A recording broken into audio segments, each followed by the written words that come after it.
ஆவியானவருடைய செயல் இல்லாமல் இது சாத்தியமில்லை. நிச்சயமா இதெல்லாம் பின்னாட்களிலே சபைகளுக்கு ஒரு பெரிய உயிர்மெய்ச்சியா இருக்க போகிறது.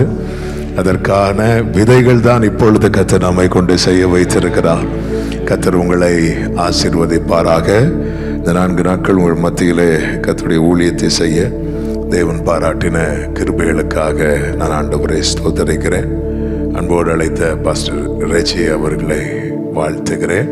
கர்த்தர் உங்கள் எல்லாரையும் ஆசீர்வதிப்பாராக. ஒரு சில நிமிடங்கள் எழுந்து நின்று கர்த்தரை மகிமைப்படுத்தி நாம் கர்த்தருடைய வார்த்தையை கேட்க போகிறோம். Thank you Jesus. ஆமென். E minor. நன்றி ஆண்டவரே இயேசு.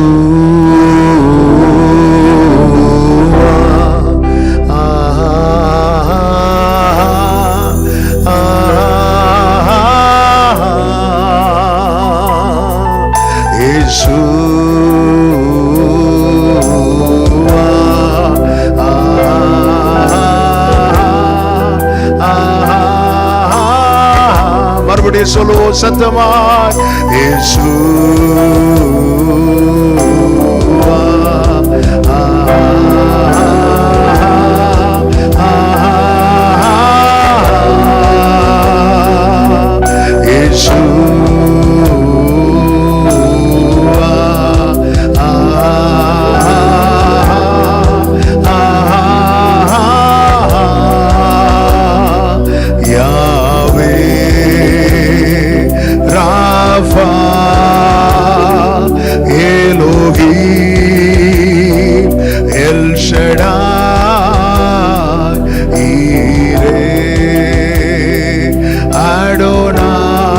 தம்மை வெளிப்படுத்துவே.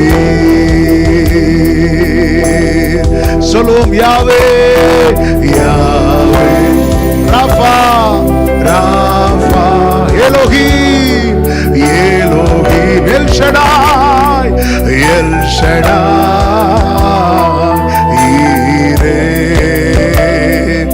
அடோனாய் தம்மை வெளிப்படுத்துவே.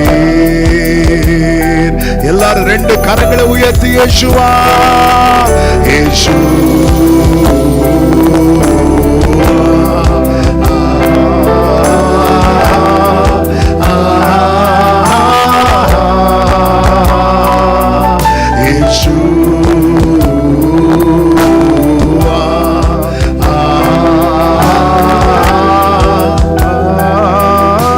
சபையின் சத்தம் கேட்கட்டும். Yahweh Yahweh Rapha Rapha Elohim Elohim El Shaddai Jireh Adonai தம்மை வெளிப்படுத்துவே. யாவே யாவே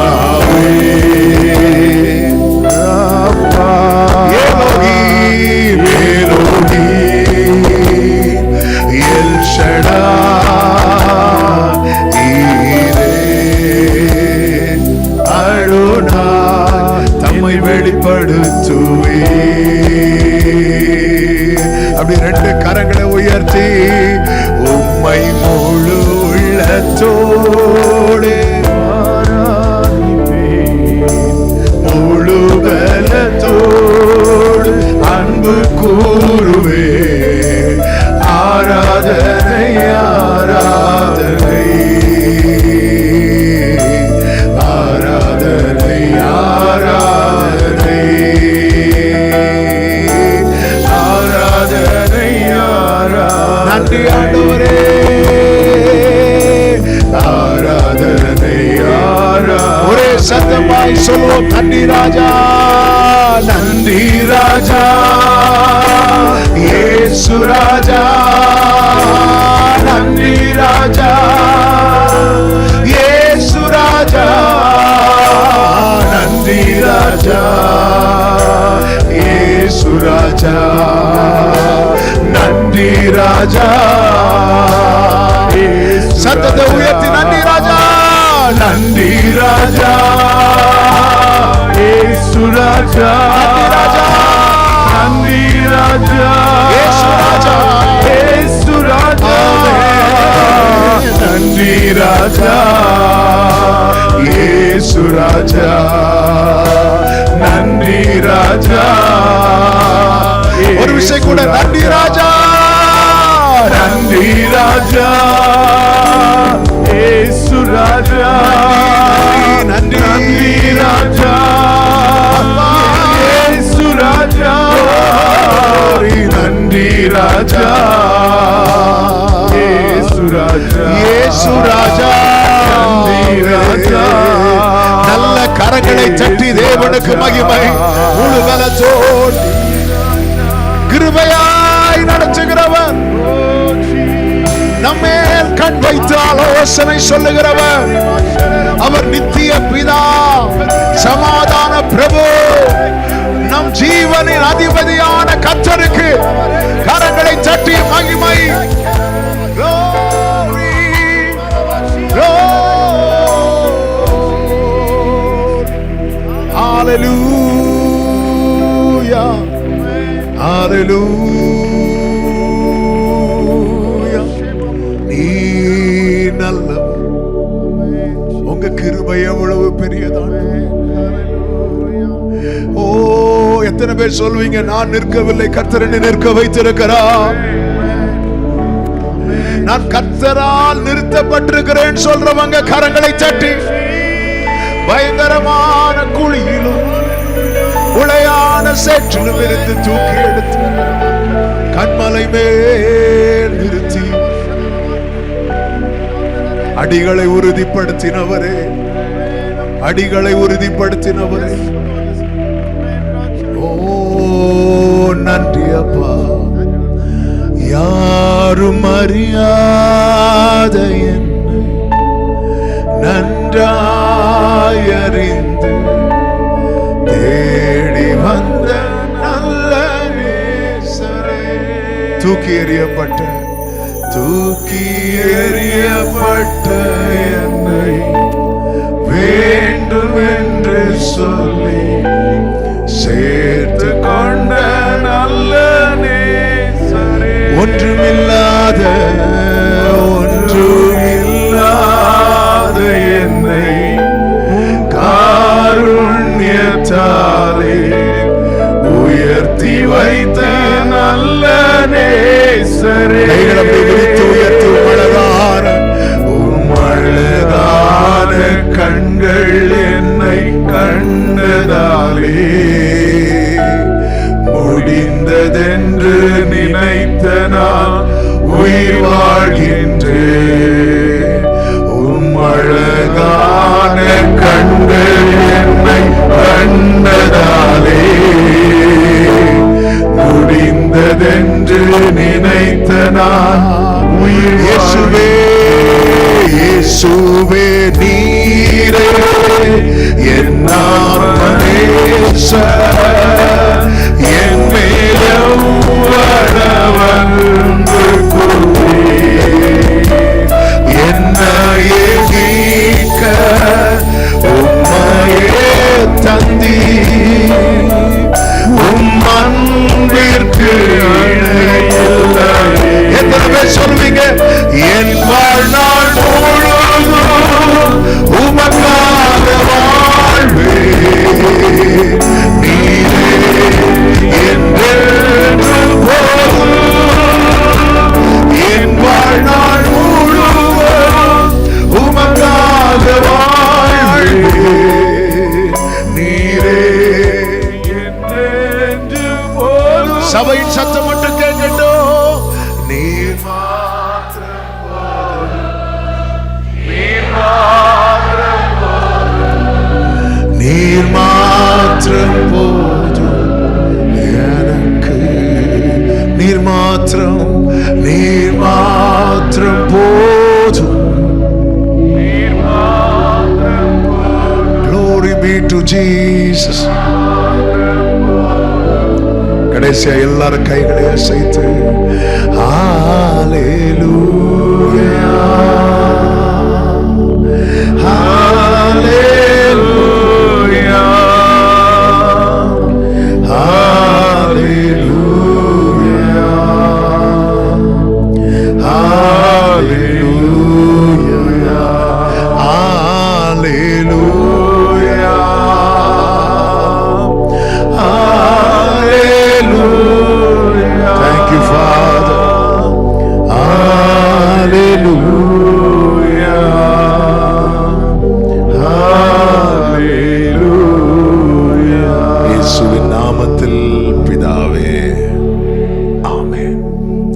உட்கார்ந்து கொள்வோம்.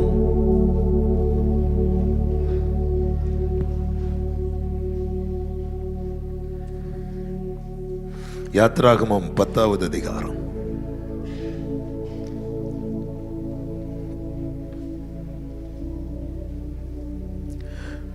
அதிகாரம். அதனுடைய 7வது வசனத்தை வாசிக்க கேட்கலாம்.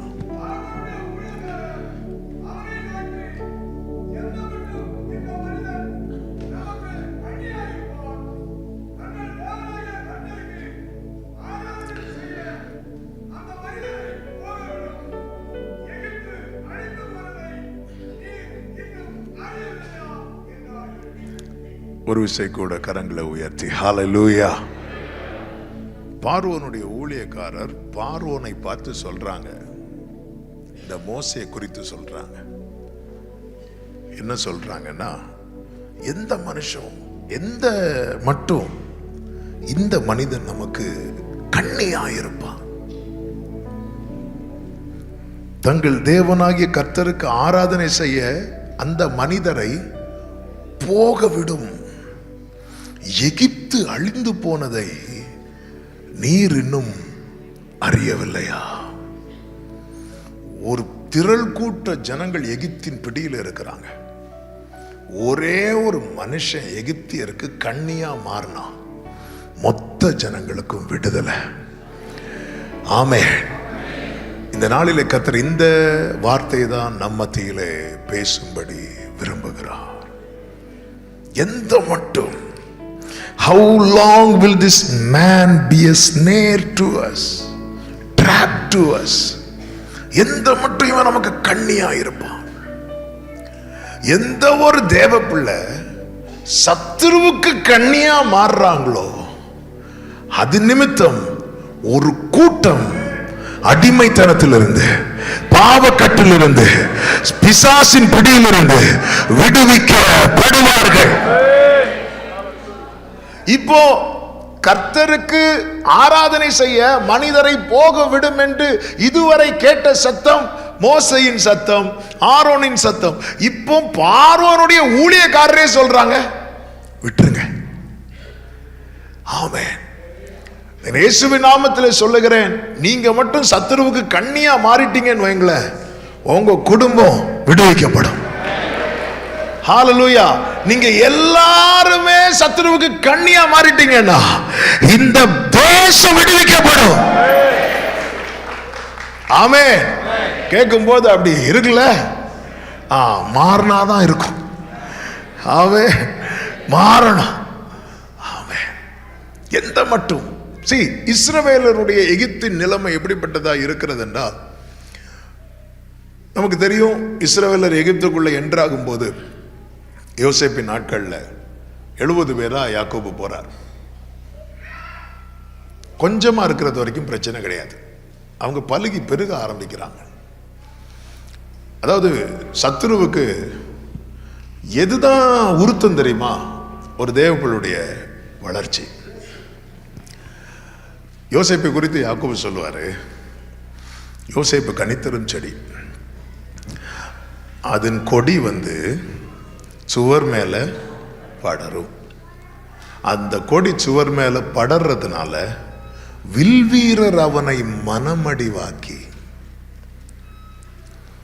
வில்வீரர் ஏன் அவனை மனமடிவாக்குனாங்க அப்படின்னா, அந்த கொடி சுவர் மேல படருது. அப்ப வில்வீரர் மனமடி வாக்க கூடாதுன்னா சுவர் மேல படரக்கூடாது. ஆமென். நமக்கு இவங்க பிரச்சனையும் பண்ணக்கூடாது, நம்ம வளரவும் செய்யணும்னா ஆண்டவர் என்ன பண்ணுவார்? ஹல்லேலூயா. வில்வீரர் இன்னைக்கு உங்களை மனமடி வாக்கும்படியான அம்புகளை தொடுக்கிறாங்கன்னா புரிஞ்சுக்கோங்க, நீங்க வளர்ந்துட்டு இருக்கிறீங்கன்னு அர்த்தம். ஆமென். ஆமென். சுவர் மேல் அந்த கொடி படருமா? 5 அடி சுவர் உங்க முன்னாடி தடையா இருந்தா அந்த கொடியினுடைய வளர்ச்சி 5 அடி பிளஸ் தான் இருக்கும். 10 அடி இருந்தா அந்த கொடியினுடைய வளர்ச்சி 10 அடி பிளஸ். ஹல்லேலூயா. ஆண்டவர் தாவீது மேல அபிஷேகத்தை வச்சு கொசுவையும் ஈயையும் பூனையும் அடிக்க விட்டிருந்தாருன்னா சவுல்கிட்ட போய் இதை சாட்சியா சொல்ல முடியாது. நான் காட்டில் ஆடு மேய்த்து கொண்டிருந்த போது 15 கொசுவை கொண்டேன். ஆமென். நம்ம அதெல்லாம் தானே சாட்சி சொல்லிட்டு இருக்கிறோம். ஆமென். ஒரு விஷயம், சிங்கம் வந்தது பாருங்க, எவ்வளவு ஒரு அபிஷேகம் பண்ணப்பட்ட தேவனால், தேவனுடைய அந்த கிருபையின் தண்ணீர் ஊற்றப்பட்டு ஒருத்தங்க வளரும் போது உங்க முன்னாடி இருக்கிற அத்தனை மதிலுமே, உங்க முன்னாடி ஒரு 10 அடி மதில் இருக்குதா, ஆமென், நீங்க புரிஞ்சுக்கோங்க, என்னுடைய வளர்ச்சி 10 தாண்ட போகுது. ஆமென். ஹல்லேலூயா. சிங்கம் வரும்போது சிங்கத்தை மேற்கொள்ளுகிற பலன், கரடி வரும்போது கரடியை மேற்கொள்ளுகிற பலன், கோலியாத் வரும்போது கோலியாத்தை மேற்கொள்ளுகிற பலன், உங்களுக்கு முன்பதாக எந்த சூழ்நிலை இருந்தாலும் அதை மேற்கொள்ள வைக்கிறவர் பரிசுத்த ஆவியானவர். அதனாலதான் வில் வீரர் அவனை மனமடிவாக்கினார்கள். ஆனாலும் அவனுடைய வில் உறுதியா இருந்தது. எப்படி உறுதியா இருந்தது? சர்வ வல்லவராலே. சர்வ வல்லவராலே இஸ்ரவேலர்கள் வளர்ந்து பெருகிறாங்க. யோசேப்பை அறியாத ஒரு ராஜா உட்கார்ந்தான். ஆமென். அவன் பார்க்கிறான், அவன் ஒரு கட்டுப்பாடு பண்ணுகிறான். என்ன கட்டுப்பாடு பண்ணுகிறான்? யாத்திராகமம் 1வது அதிகாரம் அதனுடைய 10வது வசனம். மைக்கில் வாசித்தா நல்லா இருக்கும், எல்லாரும் கேட்பாங்க. ஆமாம், பிரதர் வாசித்தது எல்லாருக்கும் கேட்டிருக்கும், அவ்வளோ போல்டாக வாசித்தீங்க. இருந்தாலும் மைக்கில் வாசிக்கிறீங்களா?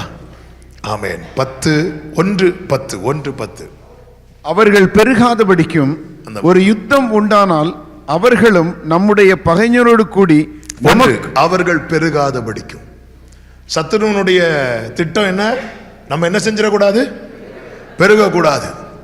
நீங்க 10 பேரை வச்சு ஆராதிக்கிறீங்களா, பிரச்சனை இருக்காது. 10-50 ஆச்சா பிரச்சனை வந்துடும். ஆமென். அவர்கள் பெருகாதபடிக்கும். நீங்க 10 பேரை வச்சு ஆராதிச்சா அவங்களே சேர் எடுத்து தருவாங்க, அவங்களே சப்போர்ட் பண்ணுவாங்க. ஆனா 10-50 ஆச்சு, வில் வீரர் அவனை. ஹல்லேலூயா. அதனால தான் நீங்க உங்க லைஃப்லயே பாருங்க, ரொம்ப உங்களுக்கு உங்க கஷ்டத்துல ரொம்ப கூட நின்ன நிறைய பேர் நீங்க கொஞ்சம் வளரும் போது பார்க்கவே முடியாது. என்ன சிஸ்டர் உங்களை காணும், உங்களுக்கெல்லாம் என்ன அப்படின்னு கேட்பாங்க பாருங்க. என்ன? ஆமா, என்ன? ஹல்லேலூயா. ஆமென். சிலர் பாருங்க, நம்ம ஒண்ணு இல்லாம இருக்கும்போது எல்லாம் நிற்பாங்க. அதாவது தாவீது இங்கேயே நிக்கட்டுமே அப்படிதானே சவுல் சொல்லி விடுவாரு. அவன் நிக்கட்டுமே, நல்ல பையன், அவன் இன்ஸ்ட்ருமெண்ட் வாசிக்கிறது வரைக்கும் நிக்கட்டும். ஹல்லேலூயா. அடுத்து அவனை பத்தி பாட்டு வருது. சவுல் கொன்றது 1000, தாவீது கொன்றது. பார்க்க ஆரம்பிச்சான். ரைட், இவனை எப்படி பழிவாங்க? பெஸ்ட், கல்யாணம் பண்ணி வச்சிருவோம். சிலர் பழி வாங்குறதே அப்படிதானே. சவுல் அவனை பழி வாங்கணும், இவனை அட்டாக் பண்ணணும், தன் மகளையே. என்னெல்லாம் பிரச்சனை, எப்படியெல்லாம் பழி வாங்குறாங்க பாருங்க, எப்படியெல்லாமோ. அதாவது சவுல் கொன்றது 1000, தாவீது கொன்றது 10000. அப்படி பார்க்கும்போது சவுல் அவனை 1000 என்ன பண்றான் தெரியுமா? 1000 பேருக்கு அதிபதியா வைக்கிறான். தாவீது அதை என்ன இப்படி ஆக்கிட்டாங்க. சரி, தாவீதுக்கு தெரியும், என் மேல இருக்கிற அபிஷேகம் உண்மை, என் மேல இருக்கிற அழைப்பு உண்மை. யார் என்ன ஒதுக்குனாலும், யார் என்ன மறந்தாலும், யார் என்ன மட்டம் தட்டினாலும், ஏற்ற காலத்தில் கர்த்தர் என் தலையை உயர்த்துவார். தீங்கு நாளில் அவர் என்னை கூடாரத்தில் மறைத்து வைத்து கண்மலை மேல உயர்த்துவார். தீங்கு நாளிலே கூடார மறைவிலே ஒளித்து வைத்தீரே உம்வேளைக்காகவே. தீங்கு நாளிலே கூடார மறைவிலே ஒளித்து வைத்தீரே தம் தேவைக்காக சொல்வோம். கண்மலை மேல் என்னை உயர்த்தி வைத்தீரே, துதிக்கும் பொது பாடல் என்னாவில் தந்தீரே. கண்மலை மேல் என்னை, நன்றி ஆண்டவரே, வைத்தீரே, துதிக்கும் பொது பாடல் என்னாவில். அவர்கள் பெருகாத படிக்கும். அதே போல இன்னொன்னு புரிந்து கொள்ளுங்கள், இன்னொருவருடைய வளர்ச்சியை பார்த்து நமக்கு இதே போல எரிச்சல் பொறாம வருதுன்னா சாத்தான் கொஞ்சம் கொஞ்சமா நம்மளை கையில் எடுக்கிறான்னு அர்த்தம். இனி ஆமேன் வராது. இது நம்ம இதுல பாதிக்கப்படாத யாருமே இருக்க மாட்டாங்கன்னு நினைக்கிறேன். எல்லாருக்குமே. ஏங்க சீஷர்களே யோவானுடைய தாயார் வந்து சொல்றாங்க, ஆண்டவரே நீர் உங்களுடைய ராஜ்யத்துல ராஜ்யம் சொல்ல. அவங்களுக்கு இன்னும் புரியல அவர் சொன்ன ராஜ்யம் பரலோக ராஜ்யம். இவங்க இன்னும் என்ன நினைச்சிட்டு இருக்கிறாங்கன்னா, இப்போ ரோமர் ஆண்டுட்டு இருக்கிறாங்க. நாளைக்கு இவர் அந்த சேர்ல உட்காந்ததும் மந்திரியா செக்ரட்டரியா யோவானும் ட்ரெஷரரா யாக்கோபு இருக்கணும். அதை மைண்டில் வச்சுட்டு, ஆண்டவரே நீங்கள் உங்கள் ராஜ்யம்னு சொல்கிறீங்களா ஆண்டவரே, என் 2 பிள்ளைங்களும் ஒரு ஆள் ரைட்டில் இருக்கணும், நான் லெஃப்டில் இருக்கணும்னு சொன்னோன்னா சீஷர்களுக்கெல்லாம் விறுவிறுன்னு வந்துச்சு கோபம். ஆமென். அதனாலேயே என்னமோ தெரில, ஆண்டவர் பேதுருட்ட சொல்லுவார், பேதுருவே உன் இள வயதில் நீ உன் இஷ்டம் போல் நடந்த, முதிர் வயதில் உன்னை தூக்கிட்டு போவாங்க. அதன் அர்த்தம் என்னன்னா, நீ உன்னோட முதிர் வயதில் சாட்சியம் மறிக்க போகிறேன். எனக்கு என்னை பற்றி கேட்க வேண்டிய அவசியமே இல்லை. அவன் திரும்பி பார்க்கும்போது யோவான் வருவான், ஆண்டவரை நான் எப்படி சாவேன்னு சொல்லிட்டீங்க, இவனும் எப்படி சாவான்னு சொல்லிட்டீங்கன்னா கொஞ்சம் சமாதானமாக இருக்கு ஆண்டவரே. நிறைய பேருக்கு ஆறுதலே அப்படிதான், ஆண்டவர் இவனையும் சொல்லிட்டீங்கன்னா. நாங்கள் காலேஜிலலாம் பேப்பர் தரும்போது நமக்கு தெரியும் எப்படி மார்க் இருக்கும். எங்கள் ஆறுதல் என்னன்னா எப்படி பார்ப்போம், அதில் ஒரு சமாதானம், பெட்டர் லக் நெக்ஸ்ட் டைம் வா. நமக்குள்ள இந்த இந்த இந்த இந்த ஒரு எண்ணம் மட்டும் வந்துடவே கூடாது. ஆமே. யோவானை பார்த்தீங்களா? ஆமே. சீஷர்கள் வந்து சொல்றாங்க, யோவானுடைய சீஷர்கள் வந்து, என்னங்க நம்ம கிட்ட வர கூட்டம்லாம் அங்கே போகுது அப்படி சொன்னதும் யோவான் ஸ்நானன் சொல்லுவார், அவர் பெருகட்டும் நான் சிறுகட்டும். அந்த யோவானை குறித்து, அந்த யோவான் ஏதாவது அற்புதம் செஞ்சாரா? ஒரு அற்புதம் செஞ்சாரா? ஒண்ணுமே செய்யல. ஆனா இயேசு சொன்னார், தீர்க்க தரிசிகள்ல பெரியவன்னா இவன் தான் அப்படின்னார். ஸ்ரீகள்ல பிறந்தவர்கள்ல பெரியவன். இயேசுவே இறங்கி வந்து ஞானஸ்நானம் எடுத்தார்ல. இயேசு இருக்கிற இடத்துல யோவான் வர வச்சாரா? யோவான் இருக்கிற இடத்துல இயேசு போனாரா? எப்படி கனப்படுத்துறாரு பார்த்தீங்களா? க்ளோரி. அவர் பெருகட்டும், அவர் பெருகட்டும். இந்த பார்வோனுடைய எண்ணம் என்ன தெரியுமா? பெருகக்கூடாது. தேவ ராஜ்யத்தை உடையவனுடைய எண்ணம் என்ன? சொல்லுங்க. இனி 1 hour நீங்க இங்கதான் இருக்க போறீங்க, நீங்க சொல்லியே ஆகணும். அவன் தேவ ராஜ்ய மனநிலை அபிஷேகத்தில் நிறைந்தவன் என்ன சொல்லுகிறான்? அவர் பெருகட்டும். பார்வோன் என்ன சொல்றான்? பெருகக்கூடாது.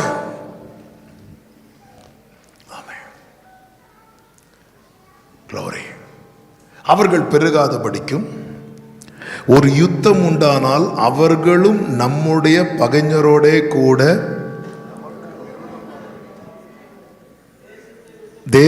நம்முடைய பகைஞரோட கூடி நமக்கு விரோதமாய் யுத்தம் பண்ணாதபடிக்கும் தேசத்தை விட்டு புறப்பட்டு போகாதபடிக்கும். 3 காரியத்தை மனசுல வச்சு இஸ்ரவேலரை ஒரு பெரிய அடிமைத்தனத்துக்குள்ளே வைக்கிறான். 1, இவன் வளரக்கூடாது. 2, நமக்கு எதிராக வந்துடக்கூடாது. வேதம் சொல்லுகிறது, பிசாசுக்கு எதிர்த்து நில்லுங்கள். ஆமென். அவனுடைய டார்கெட் என்னன்னா, இவனை எதிர்க்க வச்சிடக்கூடாது. இவனை எதிர்க்க வைக்காம இருக்கணும்னு என்ன செய்யணும்? இவனை ஏதாவது ஒரு அடிமைத்தனத்துக்குள்ள வச்சிடணும். இயேசு பிசாசை எதிர்க்கிறதுக்கு அவர் எந்த ஒரு நிலையில இருந்தார் தெரியுமா? உலகத்தின் அதிபதி வருகிறான், அவனுக்கு என்னிடத்தில் ஒன்றுமில்லை. அவன் எவ்வளவு சீக்கிரம் டீலிங்குள்ள வந்தான் தெரியுமா? இயேசு கிட்ட யாரும் இல்லாத டைம்ல இயேசு கிட்ட வந்து, இங்க பாருங்க, இதெல்லாம் எனக்கு கொடுக்கப்பட்டிருக்கிறது, நீங்க மட்டும் எஸ்ஆர் போட்டீங்கன்னா, லைட்டா வணங்கிட்டீங்கன்னா நான் இது எல்லாம் தந்துடுவேன். நீங்க வணங்குறது நம்ம 2 பேருக்குள்ள மட்டும்தான் இருக்கும். சில கிருபை பெற்றவங்க இருக்கிறாங்க பாருங்க, இந்த மேட்டரை நான் யார்கிட்டையும் சொல்லவே மாட்டேன், அவ்வளோதான். சில எல்லாரும் மாலை மலர் ஆயிடுவாங்க. மாலை மலர்னு என்ன தெரியுமா? நாளைக்கு வரக்கூடிய செய்தி இன்னைக்கே வந்துடும். அது நாளைக்கு மெதுவா வரும், அது இன்னைக்கே. ஏசு என்ன சொல்ல தெரியுமா? அப்பாலே போ சாத்தானே, நான் உன்னை வணங்கி வாங்குவேன் நினைக்கிறியா? உன்னை ஜெயிச்சு வாங்க போறேன். ஆமென். தனியா யாரும் இல்லாதட்ட இயேசு கிட்ட வந்து இயேசுவை காலில் விழ வைக்க பார்த்தான். இயேசு அவனை விரட்டி விட்டார். ரிசல்ட் என்ன தெரியுமா? கதரேனே நாட்டில் இயேசு கரையில காலை வச்சதும் மொத்த பிசாசம் வந்து காலில் விழுந்து கிடக்குது. என்னதுன்னு அர்த்தம்? எந்த காரியத்திலையும் உலகத்தோடு ஒத்து போகாம, பிசாசோடு ஒத்து போகாம நீங்க நின்னுட்டீங்கன்னா நீங்க அவன் கால் கீழே இல்ல, அவன் உங்கள் கால் கீழே விழும்படிக்கு கர்த்தர் கிருபை செய்வார். ஆமென். இந்த மோசே எப்படி கன்னியா மாறினா அப்படின்னா இப்படிதான். அதை தான் இந்த நாளில் உங்கள் மத்தியில் சொல்ல விரும்புகிறேன். நல்லா புரிந்து கொள்ளுங்கள். ஒரு மனுஷன் கன்னியா மாறினது நிமித்தம் பார்வோனுடைய ஊழியக்காரங்களே சொல்றாங்க. என்ன சொல்றாங்கன்னா, உங்களுக்கு தெரியலையா எகிப்து அழிந்து கொண்டிருக்கிறது. ஆமென். சத்துருவின் கண்ணியில் காணப்படுகிறவர்களாய் அல்ல, சத்துருவுக்கு கண்ணியாய் காணப்படுகிறவர்களாய் சபை மாறணும். ஆமென் சொல்லுங்க பார்க்கலாம். இயேசு கப்பர்நகூமிலே பிரசங்கம் பண்ணும்போது பிசாசு ஜெபாலயத்திலிருந்து ஓடிச்சான். அப்ப அது வரைக்கும் பிசாசு எங்க சேஃபா இருந்துச்சு? நான் சொல்லல, நீங்க தான் சொல்றீங்க. ஆமென். ஒருத்தர் வந்தார் பாத்தீங்களா, கண்ணியா ஓடுது. ஆமென். ஹல்லேலூயா. அது வரைக்கும் ஓடுது. 18 வருஷம் ஒரு ஸ்திரீ கூனியா இருந்தா. எங்க இருந்தாங்க அந்த அம்மா? ஜபாலயத்தில். இயேசு சுகமாக்கும் போது என்ன சொல்லுவார் தெரியுமா? யார் கட்டி வச்சான்னு சொல்லுவார் தெரியுமா? சாத்தான். 18 வருஷம் நீ சர்ச்சிலே இருந்துக்கோமா. சிலர் அவனே கொண்டு விடுவான். அங்கதான் நமக்கு இந்த இடத்துல தான் ரொம்ப முக்கியம். இப்ப நாம கண்ணியா மாறாத வரைக்கும் அவனுக்கு எந்த பிரச்சனையும் இல்லை. பிசாசுக்கு எதிர்த்து நில்லுங்கள், போராடி ஜெபம் பண்ணுங்க. நமக்கு எதுக்கு வம்பு? சொல்லுவாங்க, சில பாம்பை பார்த்தா விட்டுறணும், அது பாட்டுக்கு போயிடும். நம்ம உருன்னு வச்சா அது நைட்டு வந்து நமக்கு எதுக்கு வம்பு? நமக்கு எதுக்கு வம்பு? ஆமென். அதாவது ஒரே ஒரு வாழ்க்கை தாங்க, ஒரே ஒரு வாழ்க்கை. அது கர்த்தருக்கென்று. எதற்கென்று நீங்கள் அழைக்கப்பட்டீர்களோ, பவுல் சொல்லுகிற, நான் எதற்காய் பிடிக்கப்பட்டேனோ அதை அடையும்படிக்கு ஆசையாய் தொடர்கிறேன். அந்த பவுல் வர்ற இடத்துல எல்லாம் ஜனங்க என்ன சொல்லுவாங்க தெரியுமா? இதோ உலகத்தை கலக்குகிறவர்கள் இங்கேயும் வந்து விட்டார்கள். இந்த மோசே நீங்க பாத்தீங்கன்னா, மோசே எப்படி கண்ணியா மாறினா? நம்ம சத்ருவுக்கு கண்ணியா மாறணும்னா முதல்ல எதுல கவனம் செலுத்தணும்னா, சத்ருவின் கண்ணியில நாம இருக்கக்கூடாது. அதனால தான் நீங்க பாத்தீங்கன்னா எகிப்துல தான் அவன் வளர்றான். அவன் எகிப்திலே வளர்ந்தவனா இருந்தாலும் அவன் முதல்ல எதை வெறுத்தான் தெரியுமா? பார்வோனுடைய குமாரத்தின் மகன் எனப்படுவதை வெறுத்து. சத்துருவின் கண்ணியில் அகப்படாதிருக்க முதல்ல நம்ம வெறுக்கக்கூடிய காரியம் உலக அடையாளம். உலக அடையாளம். ஆமென். ஹல்லேலூயா. அதை வெறுத்து, அது வெறுத்து வேண்டாம். எலியாவை பார்த்தீங்களா? அவன் வந்து இயேசபேலுக்கு கண்ணியே யார் தான் தெரியுமா? எலியா. எலியா தன்னை எப்படி அறிமுகப்படுத்தினா தெரியுமா? அக்கினி இறக்குகிறவன், பிராக்கெட்ல மலையை நிக்க வைக்கிறவன். ஒன்றும் கிடையாது. அவங்க அப்பா பேரையும் சொல்லல, இந்த பைபிள் காலேஜில் படிச்சேன்னு சொல்லல, ஒண்ணுமே சொல்லல. கர்த்தருக்கு முன்பாக நிற்கிற நான், அவ்வளவுதான். இதுக்கு மேல இல்ல. வேற அடையாளத்தெல்லாம் இருக்கிறான். கர்த்தருக்கு முன்பாக நிற்கிற நான். முதல்ல சின்ன வயசுல இருந்து வளரும் போதே பார்வோனுடைய குமாரத்தை தூக்கி தூக்கி வளர்க்கிறான். எல்லாரும் பார்ப்பாங்க. மிரியாமுக்கு தெரியும் இது யாருன்னு. எல்லார்ட்டையும் சொல்லி சொல்லி, ஆனா பார்வோன் குமாரத்தி கையில இருக்கிறாங்க தெரியுமா? அது யார் தெரியுமா? எங்க தம்பி. ஆமா, எல்லாருக்கும் தெரியுது. ஆனா மோசே அதை சின்ன வயசுல இருந்தே வேண்டாம், இந்த அடையாளம் வேண்டாம். ஃபியூச்சர்ல மோசே எந்த அடையாளத்தில் அறியப்பட்டா தெரியுமா? என் தாசனாகிய மோசே. ஓ, அதை வெறுக்கிறான். அது மட்டுமல்ல, அனித்தியமான பாவ சந்தோஷங்களை அனுபவிப்பதை பார்க்கிலும். அப்போ அடுத்த சத்துரு வைக்கிற ட்ராப் எதுல இருக்குன்னா பாவ சந்தோஷத்துல. பாவம் செய்கிறதுனால ஒரு சந்தோஷம் இருக்கு தெரியுமா? அநேகர் பாவம் செய்யறது எதுக்குன்னா அந்த அந்த கொஞ்ச நேரம் கிடைக்கிற சந்தோஷத்துக்கு. அந்த அந்த சந்தோஷம் எனக்கு வேண்டாம். அதை விட தேவ ஜனங்களோட எபிரேயர் 11, 24, 25, 26 வசனங்கள் வாசிக்க வேண்டாம், நேரம் இல்லை, நான் சொல்லிவிடுகிறேன். தேவ ஜனங்களோட துன்பத்தை அனுபவிப்பதையே தெரிந்து கொண்டு, முதல்ல வெறுக்கிறான், அடுத்து தெரிந்து கொள்ளுகிறான், அடுத்து இனி வரும் பலன்கள் மேல் நோக்கமா இருந்து மேலானதை நாடுகிறான். எகிப்தில் உள்ள பொக்கிஷங்களிலும் கிறிஸ்துவின் நிமித்தம் வரும் நிந்தையை அதிக பாக்கியம் என்று. ஒருத்தன் கண்ணியா மாறணும்னா, சிம்பிளா சொல்லணும்னா, பூமிக்குரியதை நோக்காம மேலானதை நோக்கணும். ஹல்லேலூயா. பூமிக்குரியதை நோக்கினால் அழைக்கப்பட்ட ஆரோனாலையும் கண்ணியா மாற முடியாது. மேலானதை நோக்கினால் பார்வோன் குமாரத்தின் பார்வோனுடைய குமாரத்தின் மகனாய் வளர்க்கப்பட்டாலும் கண்ணியா மாற முடியும். இங்க சூழ்நிலை விஷயம் கிடையாது. ஆரோன் எகிப்தின், அதாவது அரண்மனையில் வளர்க்கப்பட்டவன் கிடையாது ஆரோன். அப்ப ஆரோனுக்கு பிரேயர் பண்ண முடியும், எல்லாமே பண்ண முடியும். மோசேக்கு அப்படி கிடையாது. அந்த எகிப்தின் தேவர்களுக்கு முன்பாக அவன் வளர்க்கப்பட்டான். ஆனால் அவனால கண்ணியா மாற முடியுது. ஆமா, ஏன் நான் இருக்கிற சிச்சுவேஷன் இப்படி, நான் வேலை பார்க்கிற இடம் எப்படி, இல்ல இல்ல இல்ல, நான் மனதில் எடுக்கிற தீர்மானம். தானியேல் தீர்மானம் எடுத்தார் பாத்தீங்களா? ராஜ போஜனத்தினால் தன்னை தீட்டுப்படுத்த ஒரு காரியத்தை செய்யும்படியா நம்ம ஒரு தீர்மானம் எடுத்துட்டோம் வைங்களேன், பரலோக தயவு நமக்கு கிடைத்து கொண்டே இருக்கும். ஆமே ஆமே, ஹல்லேலூயா. ஆண்டவருடைய ஃபேவர் கிடைச்சிட்டே இருக்கும். மோசேக்கு அந்த ஃபேவர் தான் கிடைக்குது. அந்த ஃபேவர் மோசேக்கு கிடைக்குது. 40வது வயதுல கர்த்தர் என்ன செய்கிறார்னா, எகிப்தை விட்டு அவனை வெளியே கொண்டு போகிறார். எகிப்துல வளர்ந்தாலும் மோசே கிட்ட என்ன கிடையாதுன்னா, எகிப்தின் வாசனை கிடையாது. உலகத்தின் அதிபதி வருகிறான், அவனுக்கு என்னிடத்தில் ஒன்றுமில்லை. சிம்சோனை எப்படியும் மேற்கொள்ள முடியலையே, பெலிஸ்தியருக்கு சிம்சோனை மேற்கொள்ள முடியவில்லையே. கடைசியில் என்ன பண்ணாங்க? அவனை கண்ணியில் அகப்படுத்தினா ஈஸியா மேற்கொள்ளலாம். கண்ணியில் அகப்படுத்தினார்கள்.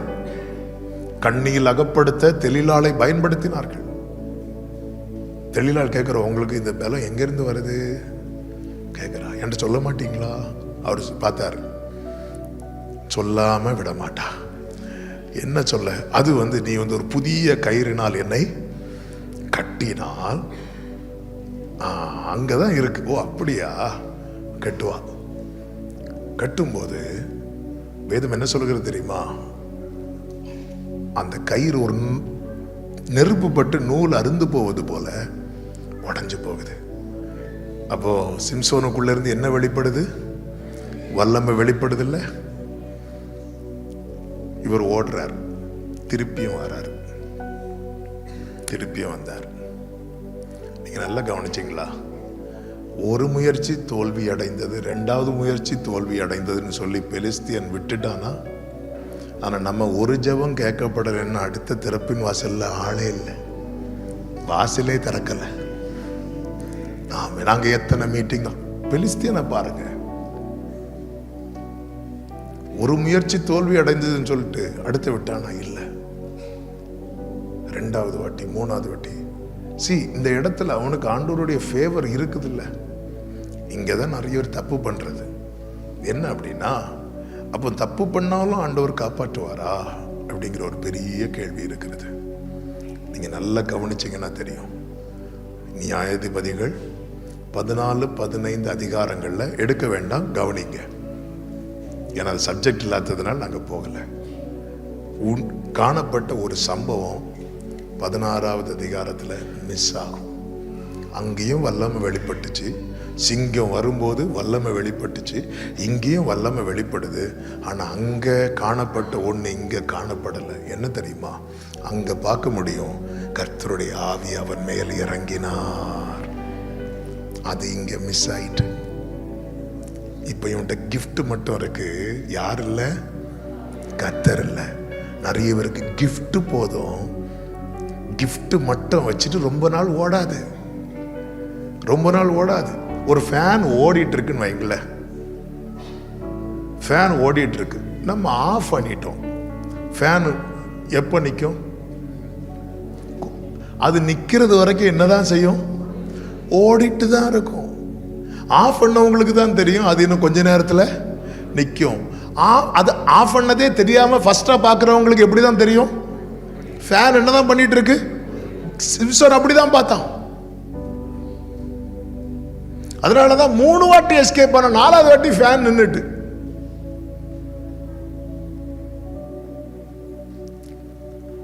கடந்த சில வருடங்களாகவே ஆவியானவர் அதிகமாக ஃபோக்கஸ் பண்ணி பேச வைக்கிறது என்ன அப்படின்னா, அந்த கான்டாக்ட் கரெக்டா இருக்கா பாரு. நம்ம என்ன நினைக்கிறோம்? நமக்குள்ள அந்த ஜெப வரம் இருக்குங்க. நம்ம ஜெபிக்க முழங்கால் போட்டாலே எங்கிருந்து பாயிண்ட்ஸ் வரும்னு தெரியாது. நம்ம அப்போ நான் ஜெபிக்கிறேன்னு அப்போ கிஃப்ட் இருக்கும். தேவனுடைய அழைப்பும் கிருபை வரங்களும் மாறாதவைகள். ஆனா நமக்கு தெரியணும்ல, ஒருத்தங்கள்ட்ட பேசிட்டு இருக்கிறதுக்கும் ஒருத்தங்கள்ட்ட பேசாம இருக்கிறதுக்குள்ள வித்தியாசம் தெரியும்லங்க நமக்கு. இவன் என்ன நினைச்சான்? நம்ம கிட்ட தான் கிஃப்ட் இருக்குல்ல, கிஃப்ட் இருந்துச்சுப்பா, அந்த கிஃப்ட் தந்தவர் இல்லையே. அவர் இல்லாம இது எவ்வளவு நாள் இதுக்கு வேல்யூ இருக்கும்? அவர் தான் அவர் புதுப்பிக்கிற உள்ளான மனுஷன் நாளுக்கு நாள் அவர் தான் புதுப்பிக்கிறவர். இங்க ரெனியூ பண்ணவே இல்லையே. மாட்டினா பாத்தீங்களா ட்ராப்ல? ஏன்னா டைரக்டா சத்துருவுக்கு ஃபைட் பண்ண முடியல. அதனால கண்ணியில் அகப்படுத்தி முதல்ல எங்க கை வச்சான் தெரியுமா? ஸ்ட்ரெங்த்ல கை வைக்கிறான். அவன் முடியல, ஸ்ட்ரெங்த் இருக்கு. தேவ பிள்ளையின் பலத்துல கை வைப்பான். விசுவாசம் உங்க பலமா இருந்தா அதுல கை வைப்பான். ஜெபம் உங்க பலமா இருந்தா அதுல கை வைப்பான். வசனம் உங்க பலமா இருந்தா அதுல கை வைப்பான். ஐக்கியம் உங்க பலமா இருந்தா அதுல கை வைப்பான். சபை கூடுதல் உங்க பலமா இருந்தா அதுல கை வைப்பான். ஊழியம் உங்க பலமா இருந்தா அதுல கை வைப்பான். பலத்துல கை வச்சான். 2வது எங்க கை வச்சான் தெரியுமா? விஷன்ல கை வச்சான். கண்ல கை வைக்கிறான். இதுவரை அவனுக்கு ஒரு தரிசனம் இருந்தது, இனி தரிசனம் இல்லை. தரிசனம் உள்ளவன் கர்த்தரால் நடத்தப்படுவான், தரிசனம் இல்லாதவன் பெலிஸ்தியனால் நடத்தப்படுவான். அவன் கண்ணில் கை வச்சதும் அடுத்து அவனை கைப்பிடிச்சு கூட்டிட்டு போனது யாரு? தூதர்களா? இல்ல, பெலிஸ்தியர்கள். அடுத்து எதுல கை வைப்பான் தெரியுமா? அடையாளத்துல கை வைப்பான். நேற்று வர கிதியோன் யாரு? அவன் இஸ்ரவேலருக்கு ரட்சகன், நியாயாதிபதி. இன்னைக்கு யார் தெரியுமா? பெலிஸ்தியருக்கு டைம் பாஸ். பெலிஸ்தியர் சொல்றாங்க, போர் அடிக்குது, அவனை கூட்டிட்டு வாங்க. ஆமென். ஒரு தேவ பிள்ளை, நான் கண்ணியில் அகப்படும் வரைக்கும் என்னை சார்ந்தவர்களுக்கு பாதிப்பு. நான் கண்ணியாய் மாறிட்டேன்னா என்னை சார்ந்தவர்களுக்கு விடுதலை. ஆமென். இந்த மோசே எகிப்திலிருந்து வெளியே கொண்டு போகிறார். எகிப்தின் வாசனையே இல்லை. இஸ்ரவேலர்கள் எல்லாரும் நல்ல கவனமா கேளுங்க. இஸ்ரவேலர் எல்லாரும் எகிப்திலிருந்து கூப்பிடுறாங்க. ஆண்டவரே, முறையிட்டு கொண்டே இருந்தார்கள். வேதம் சொல்லுகிறது, அவர்களுடைய பெருமூச்சின் சத்தம் தேவ சமூகத்தில் எட்டினது. இப்போ நல்ல கவனிங்க. அப்ப கூப்பிட்டது யாரு? மோசே கூப்பிட்டாரா வனாந்திரத்துல இருந்து? தெரிஞ்சா சொல்லுங்க, தெரியலன்னா விட்டுருங்க. யோசிச்சுட்டே டைம் போடக்கூடாது. சிலர் அப்படி இருப்பாங்க, உண்மை தெரியாது. கூப்பிட்டாரா மோசே? இல்ல. கூப்பிட்டது யாரு? இஸ்ரவேலர். அப்ப எங்க தான் கர்த்தர் இறங்கி இருக்கணும்? பிரதர் ஸ்பர்ஜன் அங்க இருக்கிறாங்க, இங்க நான் இருக்கிறேன். நான் இங்க இருந்து ஆண்டவரேன்னு கூப்பிடும் போது ஆண்டவர் பிரதர் ஸ்பர்ஜன் கிட்ட போய் என்ன மகனேன்னு கேட்டா எப்படிங்க இருக்கும்? அப்படிதானங்க இருக்கு. கூப்பிட்டது இஸ்ரவேல் ஜனங்கள் பெருமூச்சு விட்டு மோசே எகிப்தை விட்டு எப்படி ஓடினார் நினைக்கிறீங்க? உனக்கு போய் ஹெல்ப் பண்ணேன் பாரு. அவர் அந்த மென்டாலிட்டி தான் போனார். நீ ஒட்டு வேண்டாம், உறவு வேண்டாம், போ. இப்படி ஓடின ஆளு மோசே. இஸ்ரவேல் ஜனங்கள் பெருமூச்சு விட்டு கூப்பிட்டு இருக்கும் போது கர்த்தர் மோசே கிட்ட வந்து நிற்கிறார். என்ன லாஜிக் ஆண்டவர்? இது புரியல. கூப்பிட்டது அவன் வந்தது மோசே கிட்ட. ஏன் மோசே கிட்ட வந்தார்? ஏன் மோசே கிட்ட வந்தார் சொல்லவா? ஏன்னா மோசே எகிப்தை விட்டு வெளியே நிற்கிறான்.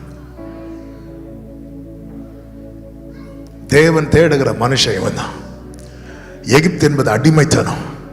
அடிமைத்தனத்தில் இருக்கிறவர்கள் இடத்துல அல்ல, அடிமைப்படாதபடி தங்களை காத்துக் கொள்ளுகிறார்கள் தெரியுமா, அவர்களிடத்துல கர்த்தர் இறங்கி வருவார். அவர்களிடத்துல வருகிறார். கர்த்தருக்கு மகிமை உண்டாவதாக. எகிப்துக்கு வெளியே நமக்கு தெரியாது. ஒரு தேவ பிள்ளை பரிசுத்தத்தை காத்துக் கொள்வது எவ்வளவு அவசியம். இந்த நாட்களில் இதுதாங்க தேவை. ஆண்டவரே எனக்கு பாட கிருபை தாங்க, எனக்கு பிரசங்கம் பண்ண கிருபை தாங்க. கிருபை தருவார், நல்லது. ஆனா அதை விட மேலாக நான் சத்துருவுக்கு கண்ணியாய் மாற, பரிசுத்த ஜீவியம் ஜீவிக்க எனக்கு கிருபை தாரும் ஆண்டவரே. ஆமென், ஹalleluya. பரிசுத்தம் எதுலயுமே நான் காம்ப்ரமைஸ் ஆயிடக்கூடாது. நம்ம ஊர்ல பாத்தீங்கன்னா நிறைய இடம், எங்க நார்வேல பாத்தீங்கன்னா சில சூப்பர் இடமா இருக்கும், நல்ல வீடு இருக்கும். ஆனா அந்த வீடு பால் அடிச்சு கிடக்கும். ஏன்னா அதுக்கு ஃப்ரண்ட்ல போர்டு போட்டிருக்கும், இது வில்லங்க பூமி அப்படின்னு. ஏன் வில்லங்காச்சு தெரியுமா? ஒருத்தங்க அனுபவிக்க போலான்னு பார்க்கும்போது அதுல சம்பந்தப்பட்ட இன்னொருத்தங்க கேஸ் போட்டிருப்பாங்க. அதனால இவங்களால் அதை என்ன பண்ண முடியல, அனுபவிக்க முடியல. இப்படிதான் அநேகருடைய வாழ்க்கை. ஏதோ ஒண்ணு. அதனாலதான் இயேசுவின் வார்த்தைகள்ல ஒரு ஒரு ஒரு ஒரு ஒரு ஒரு டாட்டை கூட நம்ம மிஸ் பண்ணாம படிக்கணும். அவனுக்கு என்னிடத்தில் ஒன்றுமில்லை. அப்பதான் ஃபைட் பண்ண முடியும். இல்லைன்னா காம்ப்ரமைஸ் ஆகிதான் போகும். ஆமென். பரிசுத்தம், நான் பரிசுத்தராய் இருக்கிறது போல நீங்களும் எனக்கேற்ற. ஏன் உன் தகப்பன் வீட்டை, உன் தேசத்தை விட்டுட்டு ஆபிரகாம்கிட்ட வான்னு சொல்ல ரீசன் என்ன? அவன் ஒருவன் போதும். அவன் ஒருவனை கொண்டு பெரிய ஜாதியை உண்டாக்க. ஆமென். இந்த காலத்துல கர்த்தர் தேடுகிற கூட்டம் அப்படிப்பட்ட கூட்டம் தான். தேவன் ஒரு மனிதனை தேடுகிறார். ஒரு மனுஷன் கண்ணியானது நிமித்தம் 6 லட்சம் புருஷர்கள் எகிப்திலிருந்து வெளியே கர்த்தர் கொண்டு வருவார் என்றார். ஓ ஹalleluya, ஹalleluya.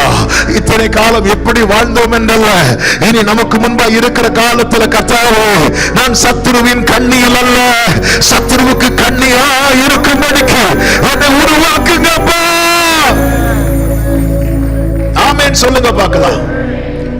ஆமென். கர்த்தர் இந்த மோசைய வெளியே போயிட்டார், தள்ளி போயிட்டார். இப்ப மோசையால யாருக்கு பிரச்சனை இல்லை தெரியுமா? பார்வோனுக்கு பிரச்சனை இல்லை. மோசையால பார்வோனுக்கு எப்ப பிரச்சனை நினைக்கிறீங்க? எகிப்துக்குள்ள வர்றது வரைக்கும். இப்ப மோசை எகிப்துக்குள்ள வராம இருந்தா மோசையால பார்வோனுக்கோ, பார்வோனால மோசைக்கோ பிரச்சனை இல்லை. அப்படி மோசே ஒருவேளை எகிப்துக்குள்ள வராமலே ஓட்டம் முடிஞ்சிருந்தா எது மிஸ் ஆயிருக்கும் தெரியுமா? பேதுரு, யோவான், யாக்கோபு ஒரு காட்சி காணும்போது இயேசு மகிமையிலே 2 பேர் கூட பேசிட்டு இருக்கிறார். ஒருவன் பார்வோனுக்கு கண்ணியானவன், இன்னொருவன் இயேசுவுக்கு கண்ணியானவன். அந்த 2 பேர் இது மிஸ் ஆகும். அது அர்த்தம் என்ன? நான் எவ்வளவுதான் பரிசுத்தமா வாழ்ந்தாலும் என்னை குறித்த தேவ திட்டம் நிறைவேறாம என் ஓட்டம் முடியுதுன்னா மகிமை எனக்கு மிஸ் ஆகும். அதனாலதான் பவுல் சொல்வார், இந்த தேகத்தை விட்டு பிரிந்து கிறிஸ்துவுடனே கூட இருக்க எனக்கு ஆசை உண்டு, அது அதிக நன்மையா இருக்கும். அப்படி இருந்தும் நான் இன்னும் ஏன் இந்த தேகத்தில் இருக்கிறேன்னா அது உங்களுக்கு அவசியம். அதனாலதான் பவுல் சொல்லுவார், ரட்சிக்கப்பட்டவர், ஞானஸ்நானம் எடுத்தவர், அபிஷேகம் பண்ணப்பட்டவர், ஊழியத்தை உண்மையா செய்தவர்.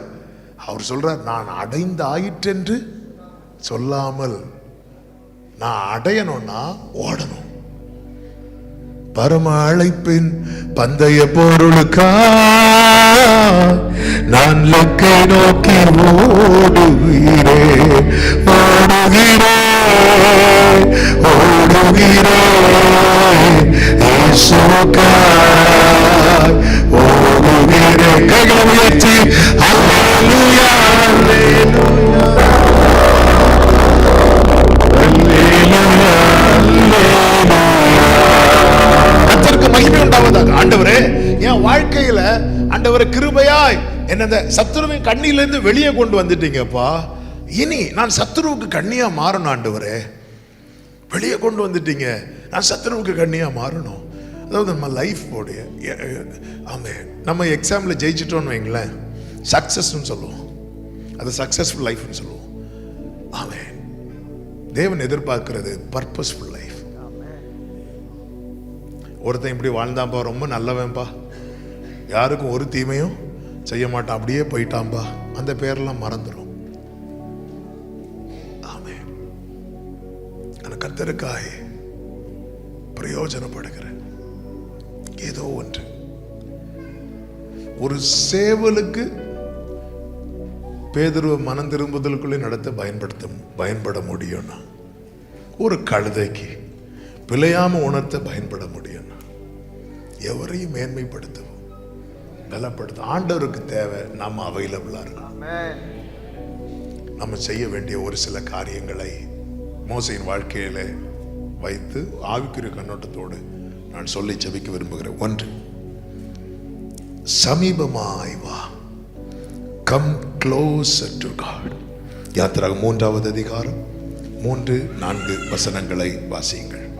அப்பொழுது மோசே, இந்த முச்செடி வெந்து போகாதிருக்கிறது என்ன? நான் கிட்டே போய் இந்த அற்புத காட்சியை பார்ப்பேன் என்றான். அவன் பார்க்கும்படி கிட்ட வருகிறதை கர்த்தர் எதை பார்க்கிறார் தெரியுமா? அவன் கிட்ட வரணும். மோசே ஓரே பர்வதத்திலே ஆடு மேய்த்து கொண்டிருந்தான், கர்த்தர் அவனை கண்டார்னு பைபிள்ல இருக்கா? இல்லை. அதெல்லாம் ஃபர்ஸ்ட் நம்முடைய ஆரம்பம். பயங்கரமான குழியில் எல்லாம் இருந்தோம், அப்பெல்லாம் 10 தூக்கினார். இப்போ அவர் எதுக்கு வெயிட் பண்ணிட்டு இருக்கிறார் தெரியுமா? நான் கிட்ட வரணும். நம்ம கிட்ட வர பயப்படுறோம். ஏன் பயப்படுறோம் தெரியுமா? இது அக்கினி, இது முள்ளு பக்கத்துல யாராவது போவாங்களா? அக்கினி பக்கத்துல யாராவது போவாங்களா? இல்ல. தூரத்துல இருந்து பார்க்கறது வரைக்கும் தேவ சித்தம் நம்முடைய வாழ்க்கையில் அப்படிதான் தெரியும். அதெல்லாம் யாருக்கு செய்ய முடியும்? இல்ல. நீ கிட்டவா, நெருங்க தான். அதாவது இந்த வேதத்தை குறித்து நீங்க எவ்வளவு தள்ளி போறீங்களோ அவ்வளவுக்கு இது நுகமா தெரியும். நீங்க நெருங்கிட்டீங்கன்னா இது உங்களுக்கு சுகமா தெரியும். தூரமா இருந்த இளைய குமாரனுக்கு நான் என் அப்பா கிட்ட போய் என் பையனா போக போறேன்னு அவனை யோசித்தான். இல்லை, வேலைக்காரில் ஒரு ஆளாக தான். தூரமாக போக போக போக போக அவனை அதை தாண்டி யோசிக்க முடியல பாருங்க. ஆனால் கிட்ட நெருங்கினதுக்கு அப்புறம் தான் தெரியுது, அவர் அதே அன்பை இன்னும் என் மேலே வச்சிருக்கிறாரு, கட்டி அணைக்கிறாரு, முத்தமிடுகிறாரு. சரி, நெருங்க தாங்க. அவன் இது எவ்வளோ மேன்மை.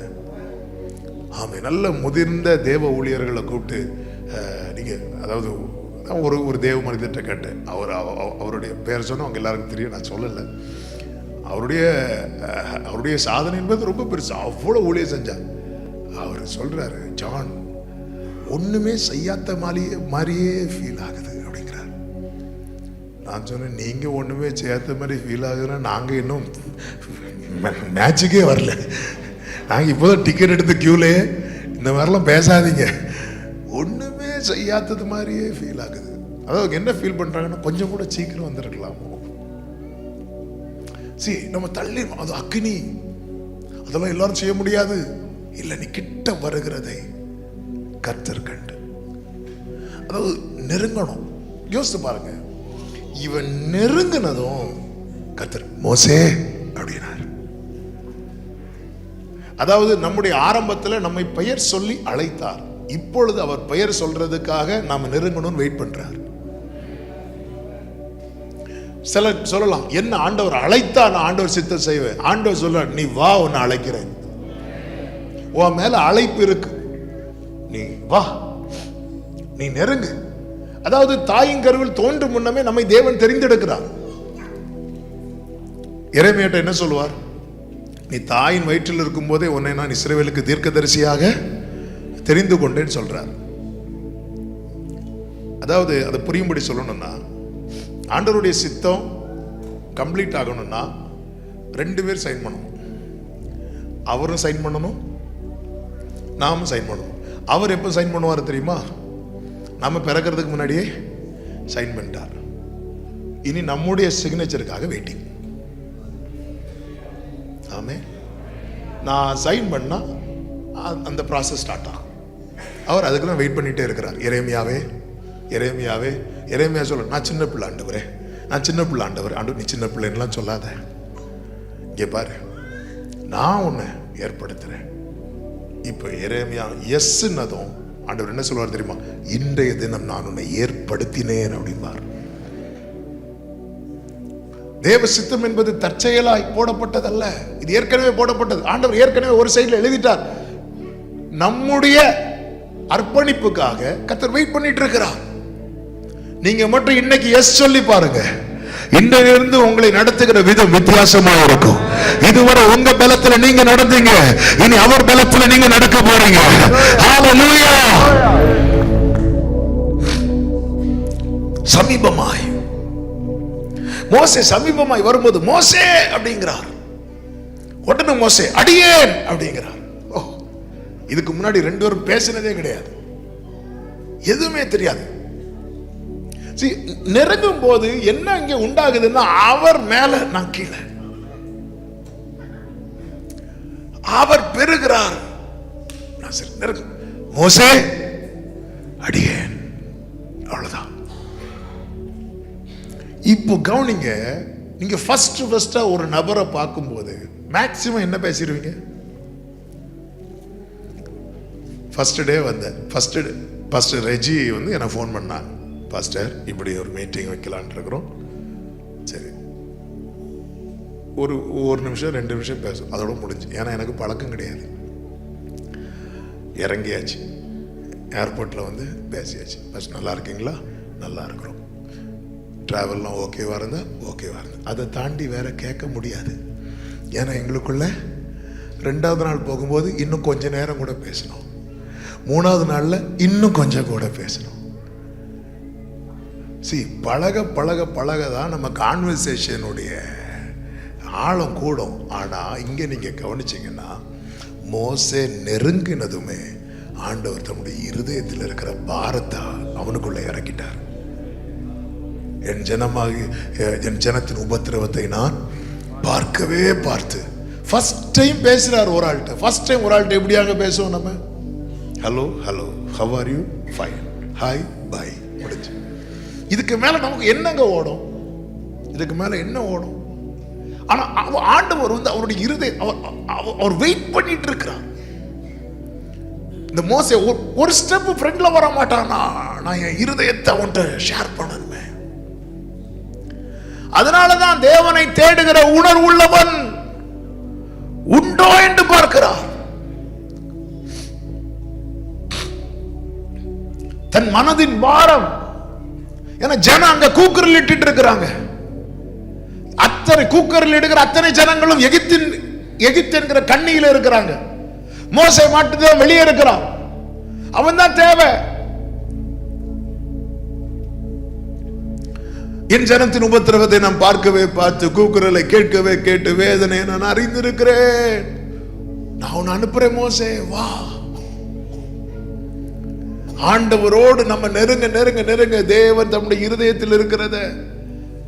சோதோமின் அக்கிரமம் பெருகின போது கர்த்தர் சோதோமை அழிக்கும்படி இறங்கினார். இறங்கினவர் டைரக்டா எங்க போனார் நினைக்கிறீங்க? ஆபிரகாம் வீட்டில். எதுக்கு போனார் தெரியுமா? ரிலாக்ஸ் ஆக.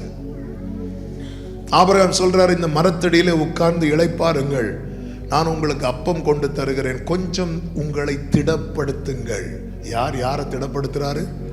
சர்வ வல்லவரை 99 வயது தாத்தா திடப்படுத்துறாரு. இது நம்புற மாதிரியா இருக்கு? ஆண்டவர் சொல்லுவார், நீ சொன்னபடி செய் அப்படின்னு. நாம் எல்லாம் திடப்பட ஆண்டவர் சமூகத்தில் இருக்கும்போது ஆபிரகாம் கர்த்தரை திடப்படுத்த இருக்கிறான்.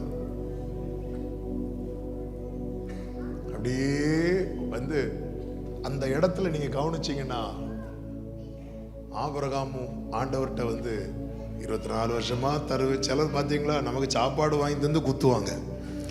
அப்படி ஒவ்வொரு சப்பாத்தி வைக்கும்போது, நீங்களும் எனக்கு தருவேன்னு சொன்னீங்க, நீங்க தரல. நான் தருவேன்னு சொன்னது 5 மணிக்குள்ள தந்துட்டேன் பார்த்தீங்களா, ரெடி பண்ணி. நீங்க எனக்கு தருவேன்னு 24 வருஷமா சொன்னீங்க, தந்தீங்களா? சிலர் அப்படி சாப்பாடு போடும்போதே குத்தி சாப்பாடு அதோட நமக்கு. இந்த இடத்துல ஆபிரகாம் தன் மேட்டரை ஓப்பனே பண்ணல. அவன் தன் சிநேகிதன்.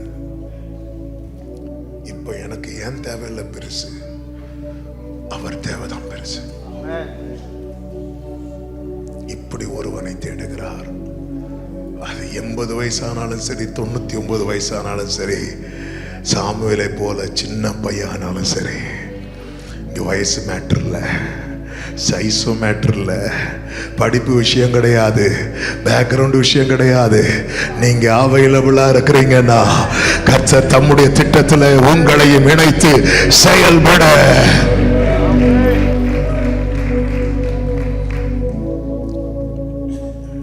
ஹalleluya, ஆமென். G major.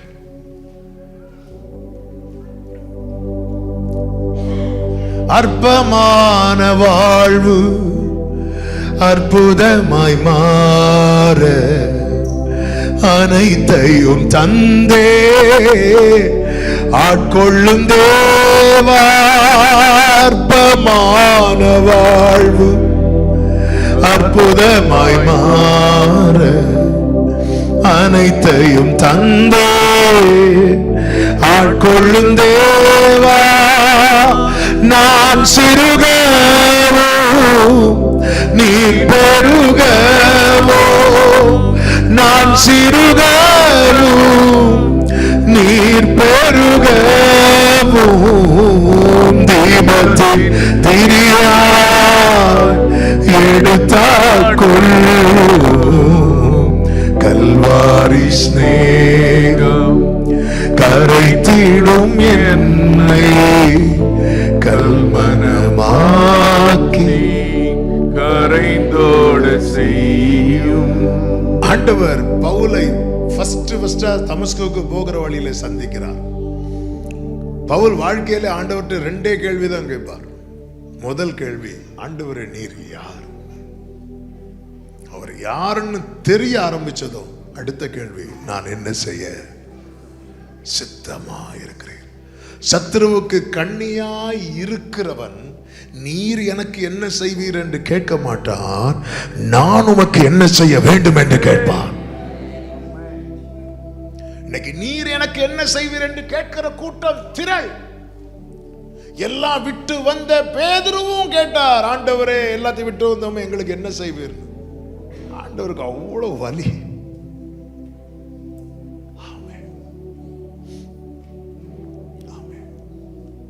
உயிர் தெழுந்த பிறகு இயேசு பேதுருவை கூப்பிட்டு கேட்டார், பேதுருவே. பேதுரு மீன் பிடிக்க போவார், மீன்லாம் பிடிக்க மாட்டார். ஆண்டவர் வந்து வலையை போட சொல்லி வலை நிறைய 153 பெரிய மீனை கொடுத்து கரையில் கொண்டு வந்து பார்த்தா கரையில் நல்ல ஃபிஷ் ஃப்ரை, அப்போ எல்லாம் சுட்டு வைக்கப்பட்டிருக்கு. இது நீ என்கிட்ட கேட்டியா பேதுருவே? கேட்கல. நீ என் பின்னாடி வந்த, கேட்காமலே நான் உனக்கு செய்வேன். ஆனா நான் ஒண்ணு கேட்கட்டுமா வாங்கிட்ட? என்ன ஆண்டவரே? இவர்கள் எல்லாரையும் பார்க்கிறோம், நீ என்னிடத்தில் அன்பாய் இருக்கிறாயா? ஆமா ஆண்டவரே, நீர் அதை அறிவீர்.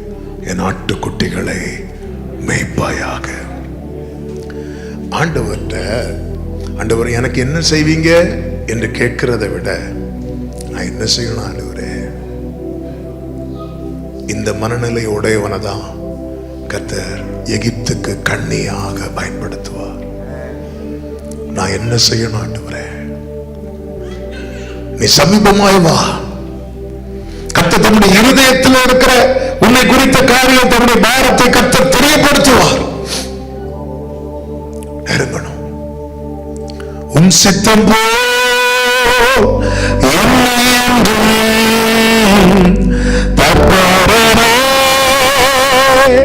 நீர் நடத்தும். ஹல்லேலூயா. ஆண்டவர் பார்த்து சந்தோஷப்படும்படி, பிரியப்படும்படிக்கு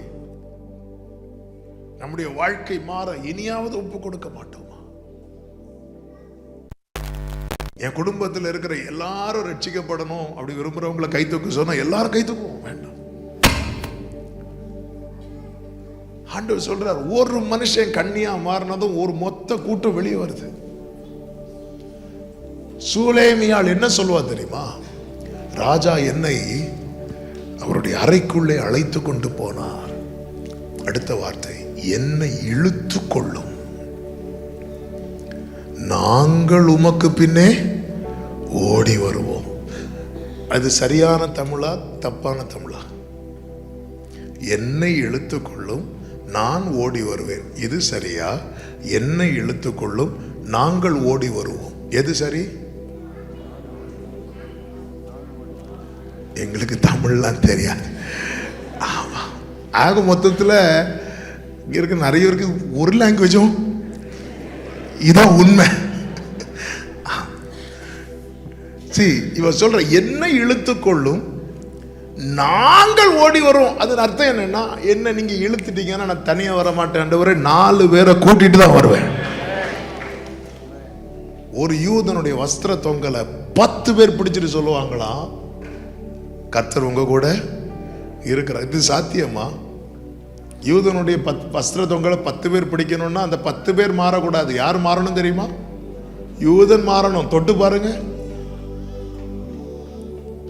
ஆமே, யூதனுடைய வஸ்திர தொங்கலை தொட முடியுமா? இங்க மாற்றம் யாருக்கு தேவை தெரியுமா? யூதனுக்கு தேவை. தேவ ராஜ்யத்துல ஆட்டுக்குட்டியும் புலியும் ஒருமித்து மேயுமா?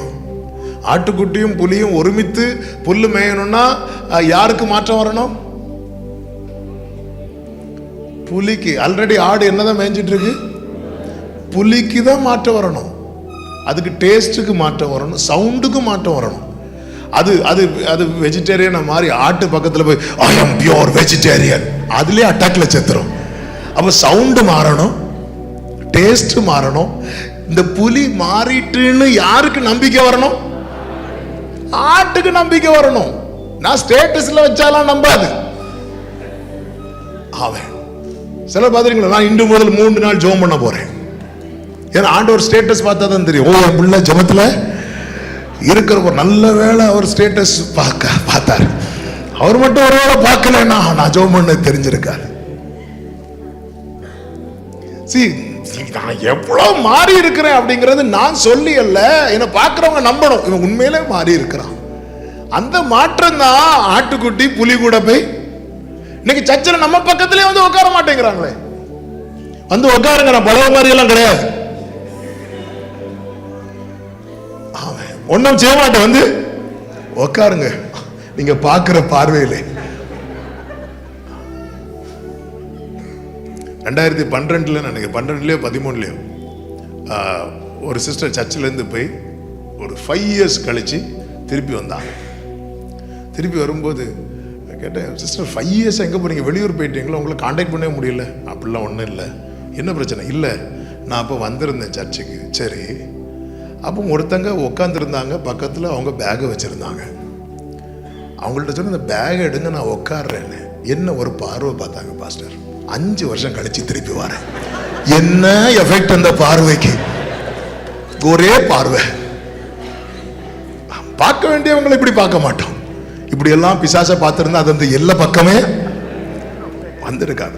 கரெக்ட் 5 வருஷம் கழிச்சு வராங்க. இப்போ ஏன் 5 வருஷம் கழிச்சு? இப்போ ஒன்றும் இல்லை, ஒரு பார்வை ஒருத்தங்களை 5 வருஷம் சர்ச்சுக்கே வர விடாம. ஆண்டவர் சமீபமாய் நம்மில் உண்டாகிற மாற்றம் தெரியட்டும். நீங்க நெருங்க நெருங்க நெருங்க நெருங்க நெருங்க. உன்னெல்லாம் எங்களுக்கு தலைவனா ஏற்படுத்தினது யார் அப்படி சொன்னவங்களே மோசேய தேட ஆரம்பிச்சாங்க. 40 வருஷம் மோசே வனாந்திரத்தில் இருந்தால யாராவது தேடினாங்களா? அண்ணன் உண்டு, அக்கா உண்டு, மோசேயால நன்மை பெற்றவன் உண்டு, ஒருத்தரும் தேடலை. ஆனா இதே மோசே எகிப்திலிருந்து இஸ்ரவேலரை வெளியே கொண்டு வந்து ஒரு 40 நாள் ஜெபம் பண்ண போயிருப்பார். ஜனங்க பதற ஆரம்பிச்சாங்கல்ல, மோசைக்கு என்னாச்சுன்னு தெரியல, மோசைக்கு என்னாச்சுன்னு. ஆமே, உன்னை இதுவரை யாரும் தேடல, ஆனா நீ பக்கத்துல வந்துட்ட. இன்னைக்கு ஐயோ நம்மளை மிஸ் பண்றாங்க. தேட வைங்க, தாக்கத்தை உண்டாக்குங்க. எப்படி மோசே எகிப்துல சகல சாஸ்திரங்களை கற்றானே, அவன் படிக்காத படிப்பு கிடையாது, அது தாக்கத்தை உண்டாக்கல. ஆனா அவர் பக்கத்துல போனா பாருங்க, இது தாக்கத்தை உண்டாக்குச்சு. கண்ணியாக மாற சமீபமாய் வாருங்கள். நீங்கள் சமீபமாய் வரும்போது அவருடைய சித்தம், அவருடைய காரியங்கள் உங்களுக்குள்ளே பகிரப்படும். 2வது, உன்னை அவருக்கு லகுவாக்கு. Make yourself easy for him. உன்னை அவருக்கு லகுவாக்கு. அதாவது அவர் நம்மில் கிரியை செய்யறதுக்கு நாம் நம்மை அவருக்கு ரொம்ப ஈஸியாக்கணும். சிம்பிளா சொல்லணும்னா யாத்திராகம் 4வது அதிகாரம் அதனுடைய 2வது வசனத்தை பாருங்கள். கர்த்தர் அவனை நோக்கி, உன் கையில் இருக்கிறது என்ன என்றார். என்ன சொல்றாரு? இந்த கோல் மோசே கையில எத்தனை வருஷம் இருக்கு? 40 வருஷம் இருக்கு. 40 வருஷம் கையில வச்சிருக்கிற கோல். இந்த கோல் பல அடையாளத்தை காண்பிக்கிறது. ஒரு அடையாளம் என்னன்னா, மோசே அங்க என்ன பண்ணிட்டு இருக்கிறாரு? ஆடு மேய்ச்சிட்டு இருக்கிறார். அப்போ ஒரு மெய்ப்பனின் அடையாளம். மெய்ப்பனின் அடையாளம் மட்டும் கிடையாது இந்த கோல். மோசையை பொறுத்த வரைக்கும் அவன் லேவி கோத்திரத்தான். அதாவது லேவி கோத்திரத்தில் உள்ள ஒருவன் லேவி கோத்திரத்தில் உள்ள ஒருத்தியை விவாகம் பண்ணி அந்த 2 லேவி கோத்திரத்தை சேர்ந்த குடும்பத்துக்கு பிறந்த மகன்தான் மோசே. அதாவது ஒரே கோத்திரத்திலேயே திருமணம் பண்ணி அந்த கோத்திரத்தில் அந்த குடும்பத்துக்கு ஒரு பிள்ளை பிறக்கும் தெரியுமா? அந்த குடும்பத்தின் அந்த கோத்திரத்தின் அடையாளமாக இந்த கோலை வைக்க அவங்களுக்கு உரிமை உண்டு.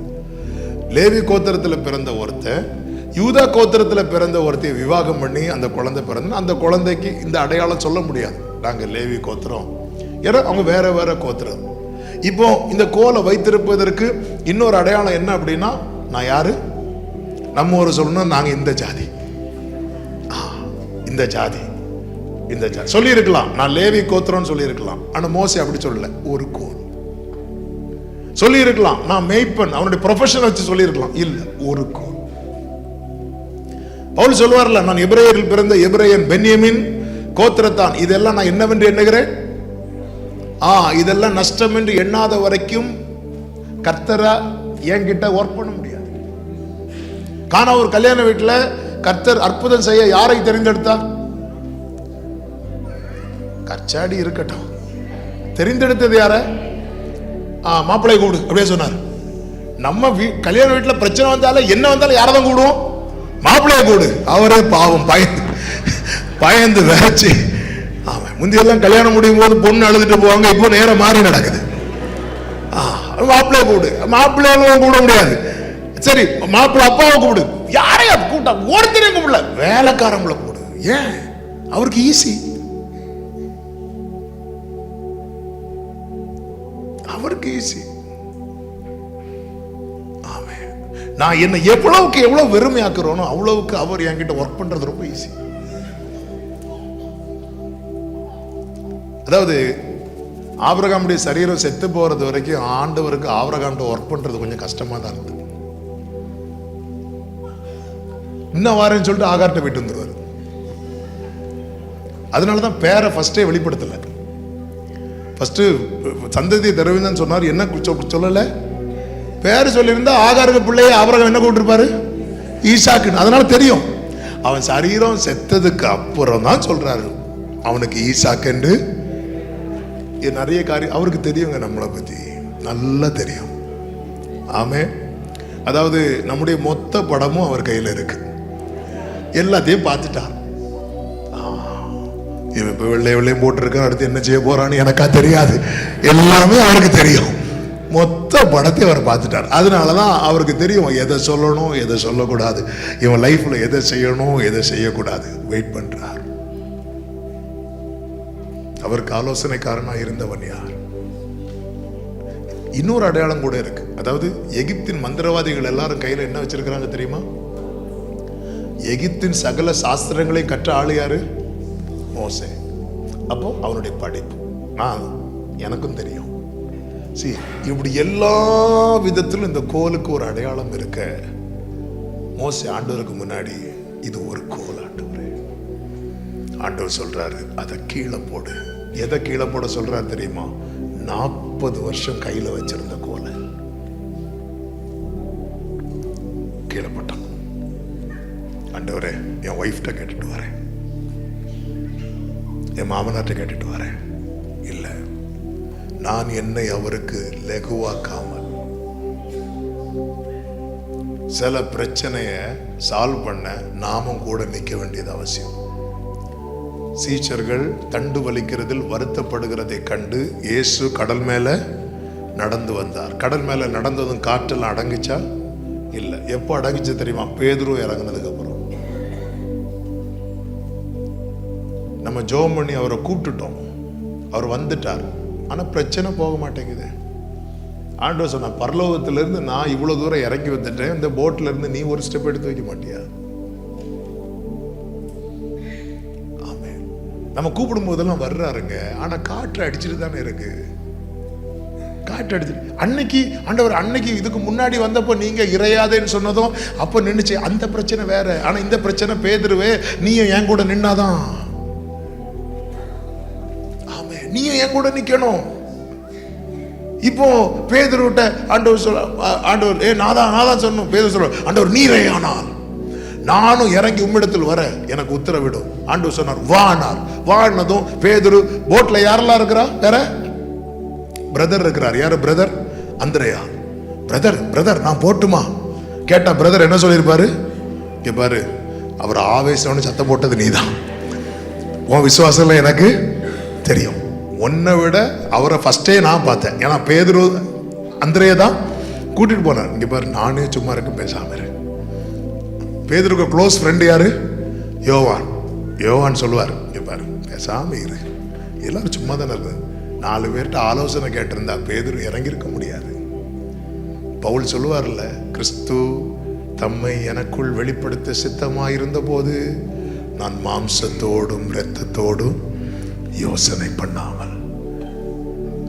நீ துன்பப்படுத்துகிற இயேசு நானே. அப்படி ஆண்டவரே, நான் சனகரிப் சங்கத்தில் போய் பேசிட்டு வரேன், கமிட்டியில போய் பேசிட்டு ஒரு நல்ல முடிவா வரேன். இல்ல, நான் என்ன செய்யணும் நீங்க சொல்லுங்க ஆண்டவரே. நான் மாம்சத்தோடு ரத்தத்தோடு யோசனை பண்ணாமல். இன்னைக்கு நிறைய பேருக்கு தேவ திட்டம் செய்யணும்னு ஆசை இருக்கு, ஆனா மாம்சமும் ரத்தமும் அதை தடுக்குது, சூழ்நிலை தடுக்குது, மனிதர்கள் பிடிக்கிறாங்க. நிறைய காரியம் பிடிக்குது, ஆசை இருக்கு, இறங்க முடியல. பேதுரு கடல்ல இறங்கினது 4 ஸ்டெப் எடுத்து வச்சது, உள்ள போனார், உண்மைதான்.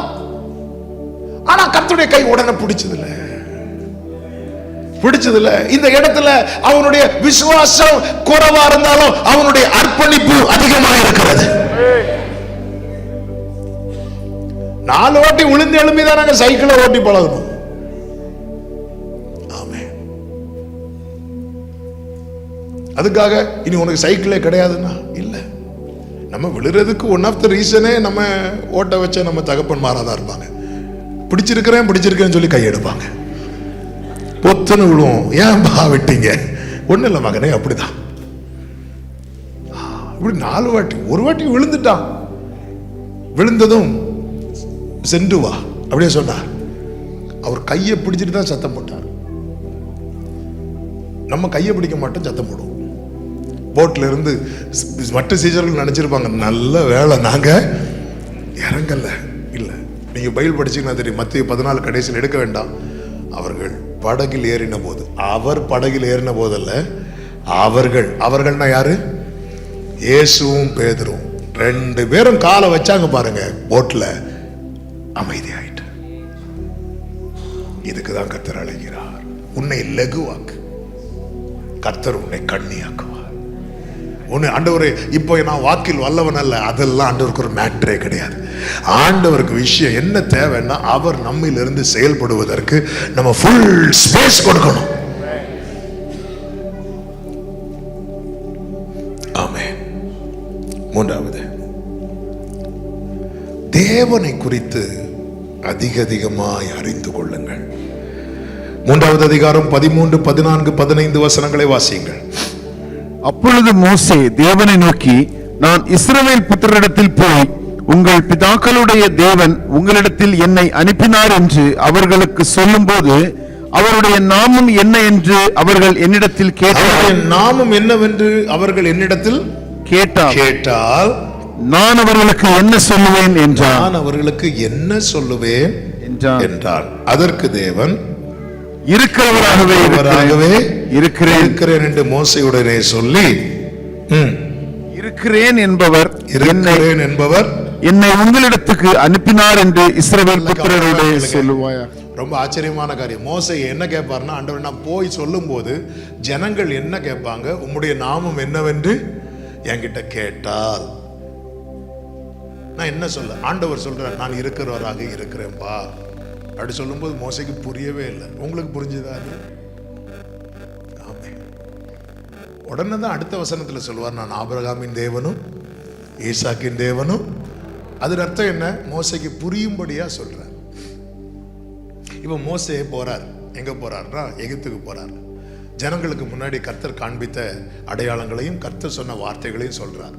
அந்த ஜனங்கள்ல யாராவது அவருடைய நாமம் என்னன்னு கேட்டாங்களா? கேட்டாங்களா? ஏன்னா அவங்களுக்கு எது பார்த்தா போதும்? அற்புதம் பார்த்தா போதும். ஆனா நாமம் என்னன்னு கேட்டது யார் தெரியுமா?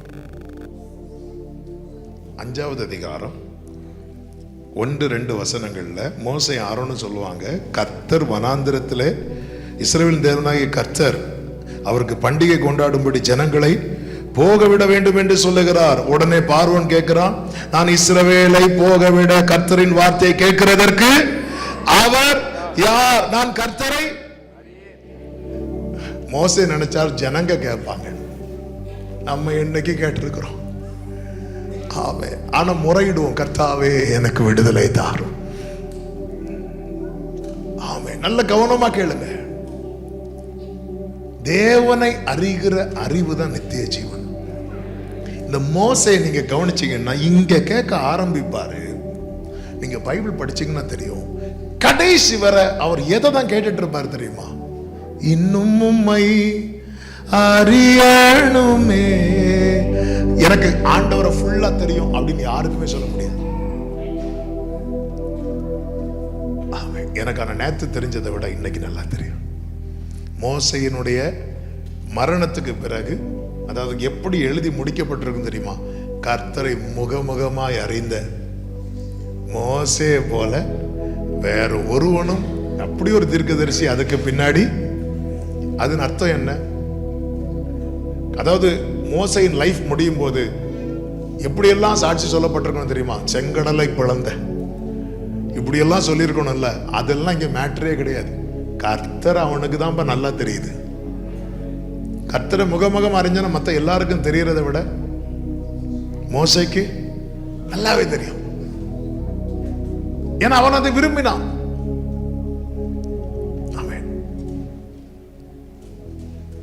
அந்த லைனை பாடுவோமா? இன்னும் உம்மை அறியணுமே. நல்ல கவனிங்க. ஒரு விஷயம் சொல்ல விரும்புகிறேன். எவ்வளவுக்கு அவர் அறிகிறோமோ அவ்வளவுக்கு உறுதியா இருப்போம். பார்வன் கேட்கிற அவர் யார் அப்படின்னு கேட்கிறான். இவங்களுக்கு பதில் சொல்ல முடியும், ஓடிட்டாங்க.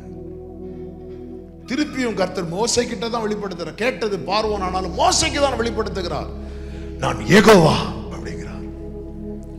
ஆபிரகாமுக்கு நான் சர்வ வல்லவரா என்னை வெளிப்படுத்தினேன். மோசே உனக்கு நான் யெகோவாவா? நான் இருக்கிறேன். மோசே அவன் யாருன்னு கேட்டான்ல, அவனை வச்சே நான் யாருன்னு சொல்ல வைக்கிறேன் மோசே. ஆனா நீ என்னை அறிந்து கொள். அவர் யாருன்னு கேட்ட பார்வோனை வச்சே சொல்ல வைக்கிறார். பாருங்க அந்த வசனங்களை நான் சொல்லி விடுகிறேன் பாருங்கள். யாத்ராகமம் 8:8 பார்வோன் மோசையும் ஆரோனையும் அழைப்பித்து சொல்லுவான், அந்த தவளைகள் என்னையும் என் ஜனங்களை விட்டு நீங்கும்படி கர்த்தரை நோக்கி வேண்டிக் கொள்ளுங்கள். ஏன்னா இவன் மந்திரவாதிகள் எல்லாம் கூட்டு பார்க்கிறான், வேலைக்கு ஆகல, எதுவுமே நடக்கல. உடனே இவன் என்ன தீர்மானிக்கிறான் தெரியுமா? யாரால மட்டும்தான் இந்த விடுதலை தர முடியும்? கர்த்தரால. அவர் யாருன்னு கேட்டான் பாருங்க, அவனை வச்சே சொல்ல வைக்கிறார். அவர் தான் ஜெபத்தை கேட்கிறவர். மோசே நீ கர்த்தர் யார் என்பதை அறிவேனா? கர்த்தரை எனக்கு தெரியாதுன்னு சொல்றவெல்லாம் கொஞ்ச நாள்ல சொல்ல போறான். அவர் ஜெபத்தை கேட்கிறவர். அடுத்து பாருங்க யாத்ராகமம் 8வது அதிகாரம் அதனுடைய 25வது வசனத்துல பார்வோன் மோசையும் ஆரோனையும் அழைப்பித்து, நீங்கள் போய் உங்கள் தேவனுக்கு தேசத்திலே பலியிடுங்கள். அவன் என்ன சொல்றான்? அவர் ஆராதனைக்குரியவர். அவர்லாம் எனக்கு தெரியாது தெரியாதுன்னா பாருங்க, தெரியாதுன்னா மோசே உனக்கு தெரியுதுல, மோசே கிட்ட சொல்ற நான் யெகோவா, உனக்கு தெரியுதுல மோசே, எஸ் அது போதும், நீ நெல்லு நான் பாத்துக்கிறேன். ஆமே, உங்க ஆண்டவர்லாம் எங்களுக்கு தெரியாதுன்னு சொல்லுவாங்க பாருங்க, அவரை அறிகிற அறிவுல உறுதியா இருங்க, உங்ககிட்டே ஜெபம் பண்ண வருவாங்க. ஹல்லேலூயா. அவர் சொல்றான் அவர் ஆராதனைக்குரியவர். அடுத்து பாருங்கள் யாத்திராகமம் 9:27. அப்பொழுது பார்வோன் மோசேயும் ஆரோனையும் அழைப்பித்து, நான் இந்த முறை பாவம் செய்தேன், கர்த்தர் நீதி உள்ளவர். ஹல்லேலூயா. யாரு சொல்றா? அவர் யாரு? என்ன உங்க பெரியவங்க ஆண்டவர்? சிலர் பயங்கர பெரிய ஞானி மாதிரி பேசுவாங்க. உங்க ஆண்டவர் எங்களுக்கு தெரியாத 3 ஆணில தொங்கினவர் தானே.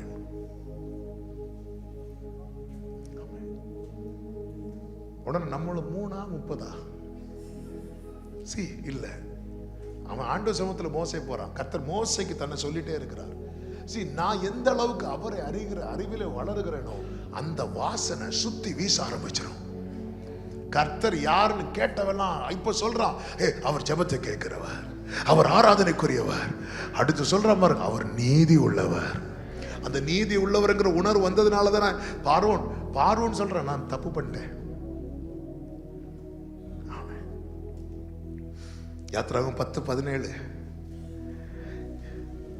இந்த ஒரு முறை மாத்திரம் நீ என் பாவத்தை மன்னிக்க வேண்டும்.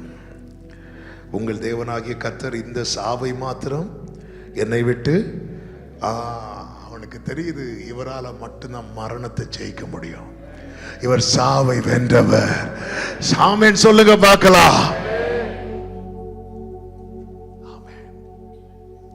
தேவனே, இந்த மோசே இந்த வாசனை வீசுது. நாம ஒரு ஸ்ப்ரே அடிச்சுட்டு வந்திருப்போம் பாருங்க, பக்கத்தில் இருக்கிறவங்களுக்கு அந்த ஸ்மெல் வரும்.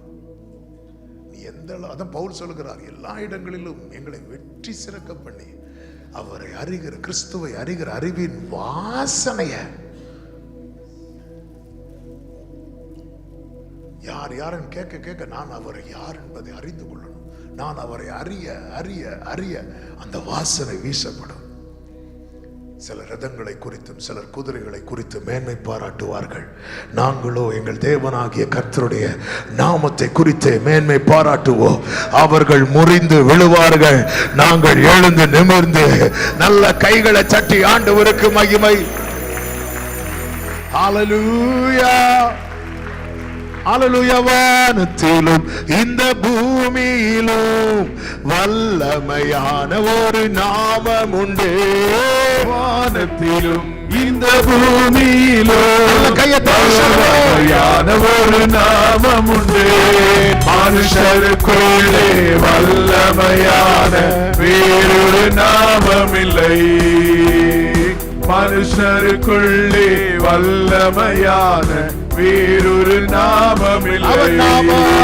அவர் நாமம் இயேசு கிறிஸ்து. அவர் நாமம் இயேசு கிறிஸ்து. அவர் நாமம் இயேசு கிறிஸ்து. அவர் நாமம் இயேசு கிறிஸ்து. அவர் நாமம் இயேசு கிறிஸ்து. அவர் நாமம் இயேசு கிறிஸ்து. அவர் நாமம் இயேசு கிறிஸ்து. அவர் நாமம் இயேசு கிறிஸ்து. எனக்கு உங்களை தெரியணும். உலகம் கேக்குது, என்ன பெரிய உங்க ஆண்டவர் என்ன செஞ்சிட்டார்? அப்படி நேரா போற ஆண்டவர் சமூகத்துல கர்த்தர் மோசேக்கு தம்மை வெளிப்படுத்துகிறார். அவர் யார் என்பதை சொல்லிட்டே இருக்கிறார். அது அறிய அறிய அறிய மோசே திரும்ப திரும்ப போய் நிக்கிறான். எத்தனை முறை மோசையை துரத்தி இருப்பாங்க தெரியுமா? பார்வோன் எத்தனை முறை ஒரு இடத்துல துரத்தி விடுறான், ஓடு அப்படிங்கிறான். திரும்ப போய் நிக்கிறான். அவருடைய நாமத்தை குறித்து மேன்மை பாராட்டுகிறவன் முறிந்து விழவே மாட்டான், முறிந்து விழவே மாட்டான். ஹல்லேலூயா. அவன் நிமிர்ந்து நிற்பான். அவருடைய நாமம் உயர்ந்த அடைக்கலம். நீதிமான் அதற்குள்ளே ஓடி சுகமாய். நான்காவது 2 காரியத்தை வேகமா சொல்லி ஜெபிக்க விரும்புகிறேன். அதிகாரத்தை கையில் எடுங்கள். இது உங்களுக்கான தருணம். யாத்திராகமம் 4வது அதிகாரம் 2வது வசனத்துல உன் கையில என்ன இருக்கு அப்படின்னு கேட்பா. அவன் சொல்லுவான் ஒரு கோல். கர்த்தர் என்ன சொல்லுவார் தெரியுமா? அதை தரையிலே போடு அப்படிம்பார். அவன் அதை தரையிலே போட்ட போது அது எதுவா மாறிட்டு, சத்தமா சொல்லுங்க, சர்ப்பமா மாறிட்டு. மோசே அதற்கு இவன் ஓடுவான்னு தெரியும், அதனாலயும் தெரியல ஃபர்ஸ்டே காலில் இருக்கிற செருப்பை கலத்திட்டாரு. ஃபுல்லா முள்ளு கல்லு. 2 ஸ்டெப் எடுத்து வச்சது அம்மான்னு நின்றுப்பார். ஆண்டவர் ஃபர்ஸ்டே நிறைய உருவி போட்டு தான் வச்சிருக்கிறார், ஓடிடக்கூடாது. ஆமென். இப்போ ஒன்று கேட்குறேன், உண்மையிலே பாம்புக்கு பயந்து ஓடி இருப்பான்னு நினைக்கிறீங்க? ஏன்னா மோசே சகல சாஸ்திரங்களையும் கற்றவன். எகிப்தில் எல்லா மந்திரவாதிகளும் கோலை வச்சு என்ன பண்றாங்க? மோசே இங்க எதுக்கு ஓடுறா தெரியுமா? இந்த அதிகாரத்தை கையில் எடுக்க பயந்து ஓடுற. வேண்டாம், நான் இப்படியே போயிடுறேன். ஆண்டு இது ஒரு அடையாளம். இங்க தேவன் காண்பிக்கிறது அற்புதம் அல்ல, இது சைன். 2 சைன் காட்டுறார். அதாவது கோலை போட்டாச்சு, ஆண்டவர் கையில் எடுக்க வச்சாச்சு. கீழே போட்டது எதுவா மாறுது? சர்ப்பமா மாறுது. கையில் எடுத்ததும் கோலை மாறுது. 2 சைன். இந்த அடையாளத்தை மோசே எங்கெல்லாம் காட்டினார் நினைக்கிறீங்க? ஒன்று, முதல்ல யார்கிட்ட காட்டினார் தெரியுமா? இஸ்ரவேலர்கிட்ட காட்டினார். 2வது யார்கிட்ட காட்டுறார்? 2 பேருக்கும் சைன். என்ன சைன் தெரியுமா? இஸ்ரவேலரோடு காண்பித்த அடையாளம் என்ன தெரியுமா? இங்க பாரு, இத்தனை காலம் இந்த கோல் வெறும் கோலா தான் இருந்துச்சு. ஆனா போட்டதும் அது உடனே சர்ப்பமா மாறினது போல இத்தனை காலம் உன் மேல இருக்கிறது அடிமைத்தனம் இம்மிடியட்டா மாற போகுது. மாறுறது மட்டும் இல்ல, எப்படி அந்த சர்ப்பமா மாறினது மோசே கையில கோலாச்சோ அதே போல இந்த மோசையை கொண்டு உங்களை நான் நடத்துவேன். இது இஸ்ரவேலருக்கு கொடுத்த சைன். பார்வோனுக்கு கொடுத்த சைன் என்ன தெரியுமா? கோலை கீழே போட்டதும் கோல் எதுவா மாறிச்சு? பாம்பா மாறிச்சு. பாம்பா மாறினதும் இஸ்ரவேலர்கள் அதை பார்த்து பிரமித்தார்கள். பார்வோன் பார்த்து பிரமித்தானா? இல்ல. ஏன்னா அவனுக்கு பாம்பு காட்டுற நிறைய பேர் இருக்கிறாங்க. அவன் என்ன பண்றான்? மந்திரவாதிகளை வரவழைக்கிறான். ஒவ்வொருத்தரா என்ன பண்றாங்க? கோலை போடுறாங்க. கோலை போட போட இந்த கோல் என்ன செஞ்சது தெரியுமா? ஒவ்வொன்றையா விழுங்குச்சு. ஒவ்வொன்றையா விழுங்குச்சு. அதன் அர்த்தம் என்ன? இனி மந்திரவாதிகளுக்கு என்ன எடுக்க முடியாது? அந்த கோலை எடுக்க முடியாது. அதன் அர்த்தம் என்ன? இதுவரை அதிகாரம் யார் கையிலிருந்து? எகிப்தியன் கையில இருந்து, மந்திரவாதிகள் கையில இருந்து. இனி அதிகாரம் யார் கையில தெரியுமா?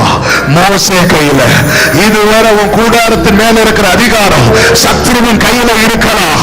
ஹல்லேலூயா. இனி அந்த அதிகாரம் கர்த்தர் அதுதான் காட்டுறார். பார்வோனே, இஸ்ரவேல் மேல இதுவரை உனக்கு அதிகாரம் இருந்து,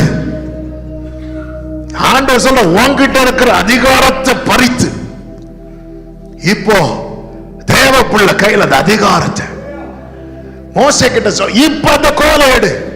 பார்வோன் மந்திரவாதிகளுக்கு இனி அந்த கோலை எடுக்க முடியாது. முடியாது.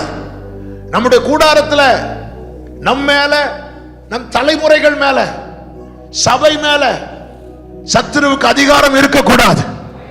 அப்படி இருக்குமானா ஒரு தேவ பிள்ளை உத்தரவாதம் எடுத்து அந்த அதிகாரத்தை கையில வாங்கி ஆகணும். ஆமான் கையில் இருக்கிற முத்திரை மோதிரம் மோர்தெக்காய் கையில வந்தாதான் யூதருக்கு களிப்பும் ரட்சிப்பும் உண்டாகும். ஹல்லேலூயா. இதுவரை அவன் கையில தான் அந்த அதிகாரம் இருந்துச்சு. இப்ப மோசே கீழே போட்டாச்சு. இங்க பாம்பல்ல மேட்டர், அதிகாரம் தான் மேட்டர். எல்லாருடைய விழுங்காச்சு. இப்ப ஆண்டு சொல்ல அந்த வாழைப்பிடி ஆரோன் அந்த கோலை எடுக்கிறான். அவங்களால எடுக்க முடியல. அதனுடைய ரிசல்ட் என்ன தெரியுமா? அடுத்த அடையாளங்கள் காண்பிக்கும் போது மந்திரவாதிகளுக்கு 1 செய்ய முடிஞ்சது, 2 செய்ய முடிஞ்சது, அடுத்து செய்ய முடியல. ஏன்னா என்ன போயிட்டு? அதிகாரம் போயிட்டு. அடுத்து அவங்க பிரயத்தனம் பண்ணினார்கள், அவங்களால கூடாமற் போயிட்டு. அவங்களுக்கு யாருக்குமே நிக்க முடியல. இதெல்லாம் பார்த்துட்டு தான் வந்து சொல்றாங்க, எகிப்து அழியுது தெரியுமா? யாக்கோபே, உனக்கு விரோதமான மந்திரம் இல்லை, இஸ்ரவேலே உனக்கு விரோதமான குறிச்சொல்லுதல் இல்லை, ஆனா நீ கண்ணியா மாறணும். நீ கண்ணியா மாறணும். ஹalleluya. அடுத்த ஸ்டெப் எடுத்து வைக்க முடியல, வந்து நிக்கிறான் முடக்கிறதற்கு. அந்த அதிகாரத்தை நீ வாங்க. எனவேதான் சூரச்செடிக்கு கீழே இருக்கிற எலியாவை கர்த்தருடைய பர்வதத்தில் கொண்டு வந்து, நீ போய் யெகூவை அபிஷேகம் பண்ணு, எலிசாவை அபிஷேகம் பண்ணு. எதுக்கு? அதிகாரம் அவகிட்ட கிடையாது. அபிஷேகம் பண்ணப்பட்டவன் மேலதான் அதிகாரம் இருக்கிறது. ஹalleluya. எலியாவை ஓட விட்டவா இப்ப யெகூ வரான் பாருங்க. யெகூ வந்ததும் அவ மேக்கப் போட்டு தலைய வெளியே போட்டு ஹாய் டியர் அப்படின்னா, யெகூ பார்த்தா அங்க யார் இருக்கிறா? 2 பேர் இருக்கிறாங்க. கீழே தள்ளி விடு. அவ்வளவுதான், அவ்வளவுதான். எலியாவை உன்கிட்ட அதிகாரம் இருக்கிறது வரைக்கும் எத்தனை அபிஷேகம் பண்ணப்பட்டவங்களை நீ சோர்ந்து போய் உட்கார வச்ச. இது யெகூக்களின் காலம். நீ எழும்பு, அதிகாரத்தை கையில் எடு. 400 வருஷம் எகிப்தின் சேனையின் கையில் இருந்த அதிகாரம், பார்வோன் கையில் இருந்த அதிகாரம் ஒரு 80 வயசு மனுஷன் கையில எடுத்த போது, ஆமென். உங்க பிள்ளைங்க, உங்க தலைமுறை எப்படிப்பட்டதா இருக்கிறது? சின்ன வயசுல நல்ல சர்ச்சுக்கு வந்த பிள்ளைங்க சர்ச்சுக்கு வராங்களா? அதிகாரம் ஏன் இன்னொருத்த கையில போகுது? ஆண்டவர் சமூகத்தில் நெருங்கி வாங்க. போடுன்னு சொல்றத போட்டுருங்க. காரணத்தை பேசிட்டு இருக்காதீங்க. நம்முடைய சில பிடிவாதங்கள் நம்முடைய தலைமுறைக்கு பாதிப்பை கொடுக்குது, நமக்கு தெரியாது. ஹalleluya. கர்த்தர் எவ்வளவு கிருபையாய் இந்த ஊழியங்கள் எல்லாம் வளர்ச்சி தந்திருக்கிறா. இப்படி ஒரு பாக்கியம் நம்ம ஊர்ல கூட இதை பார்க்க முடியாது. ஒரே கேம்பஸுக்குள்ள அடுத்தடுத்து பில்டிங்ல நீங்க வர்ஷிப் பண்ணாலும் பார்க்கிறதுக்கு என்ன ஒரு அருமையான காட்சி. இன்னும்னா சத்துருவின் பிடியிலிருந்து அந்த அதிகாரத்தை கையில் வாங்காம, ஓ ஜீசஸ் ஜீசஸ். மோசே பார்த்தீங்களா? அடுத்த அற்புதம் போய் நிற்கும் போது மோசே கோலை அடுத்து எங்க அடிக்கிறார் தெரியுமா? மோசே நைல் நதியில் அடிக்கிறார். சாதாரண அடி அல்ல. ஒவ்வொரு நீர் சின்ன சின்ன தண்ணி எல்லாம் தேங்கி நிற்கும் தெரியுமா? சின்ன குளங்கள், சின்ன ஆறுகள். நீங்க பைபிள் படிச்சீங்கன்னா தெரியும். அது எல்லாத்துக்கும் மேல மோசே இப்படி கோலை நீட்டுறார். நீட்டி எங்க அடிக்கிறார்னா நைல் நதி. நைல் நதி எகிப்தினுடைய புனித நதி, எகிப்தின் தலைன்னு வைங்களா. ரிவருக்கு எல்லாம் தலைன்னு வச்சுக்கோங்களா. மோசே எங்க அடிக்கிறார் தெரியுமா? தலையில் அடிக்கிறார். ஆமே. மோசே 40 வயசுல யார்கிட்ட ஃபைட் பண்ணா தெரியுமா? ஆளோட்டிட்ட ஃபைட் பண்ணான். ஆமே. நமக்கு யுத்தம் மாம்சத்தோடு ரத்தத்தோடும் கிடையாது. திட்டம் இருக்கு, ஆனா மாம்சீகமா ஃபைட் பண்ணதுனால மோசைக்கு எகிப்துல நிக்க முடியல. ஆண்டவர் திருப்பி கொண்டு போகும்போது சொன்னார், நீ ஏன்பா சும்மா அவனை போய் அடிச்சிட்டு இருக்கிற? மந்திரவாதியெல்லாம் உள்ள இருக்கிறான், எல்லாரையும் வெளியே கூப்பிடு. இப்ப மோசை அடிக்கிறான் பாருங்க. நைல் நதியை ஓங்கி அடிக்கிறான். அடிக்க வேண்டிய இடத்துல அடிச்சதும் எல்லாமே ரத்தமா மாறுது. அடுத்து மோசை, அதாவது எகிப்தின் 10 வாதைகள் இருக்குல்ல, 10 வாதைகளுமே எகிப்தின் தெய்வங்கள். எகிப்தியர் எதெல்லாம் பிரஷியஸா பார்த்தாங்களோ எல்லாத்திலும் கை வச்சான். அடுத்து சூரியனை கை காட்டினோம் பாருங்க. அவர்கள் சூரியனை வழிபடுகிறவர்கள். சூரியனுக்கு நேர கோலை நீட்டி எப்படின்னா சூரியனை காட்டல 3 நாளா. கடைசியில எகிப்தியர்கள் தங்கள் மூத்த பிள்ளையை தங்கள் தேவர்களுக்கு என்று பிரதிஷ்டை பண்ணுவார்கள். கர்த்தர் கடைசியில எகிப்தின் தேவர் பேரில் நீதியை சரி கட்ட என்ன பண்ணார் தெரியுமா? அங்க அடிச்சாரு. அங்க அடிக்கும் போது சங்கார தூதன் ஒவ்வொரு வீட்டின் முதற் பிள்ளையை அடிக்கிறான். தூதர்களை பொறுத்த வரைக்கும் அவங்களுக்கு கொடுக்கப்பட்ட அசைன்மெண்ட்டை முடிக்காம பரலோகத்துக்கு போக முடியாது. இஸ்ரவேலர்கிட்ட வரும்போது அங்கும் ஒரு முதற் பலன் அடிக்கப்பட்டது. அவர்தான் நமக்காக அடிக்கப்பட்ட ஆட்டுக்குட்டியானவர். அதிகாரத்தை கையில் எடு.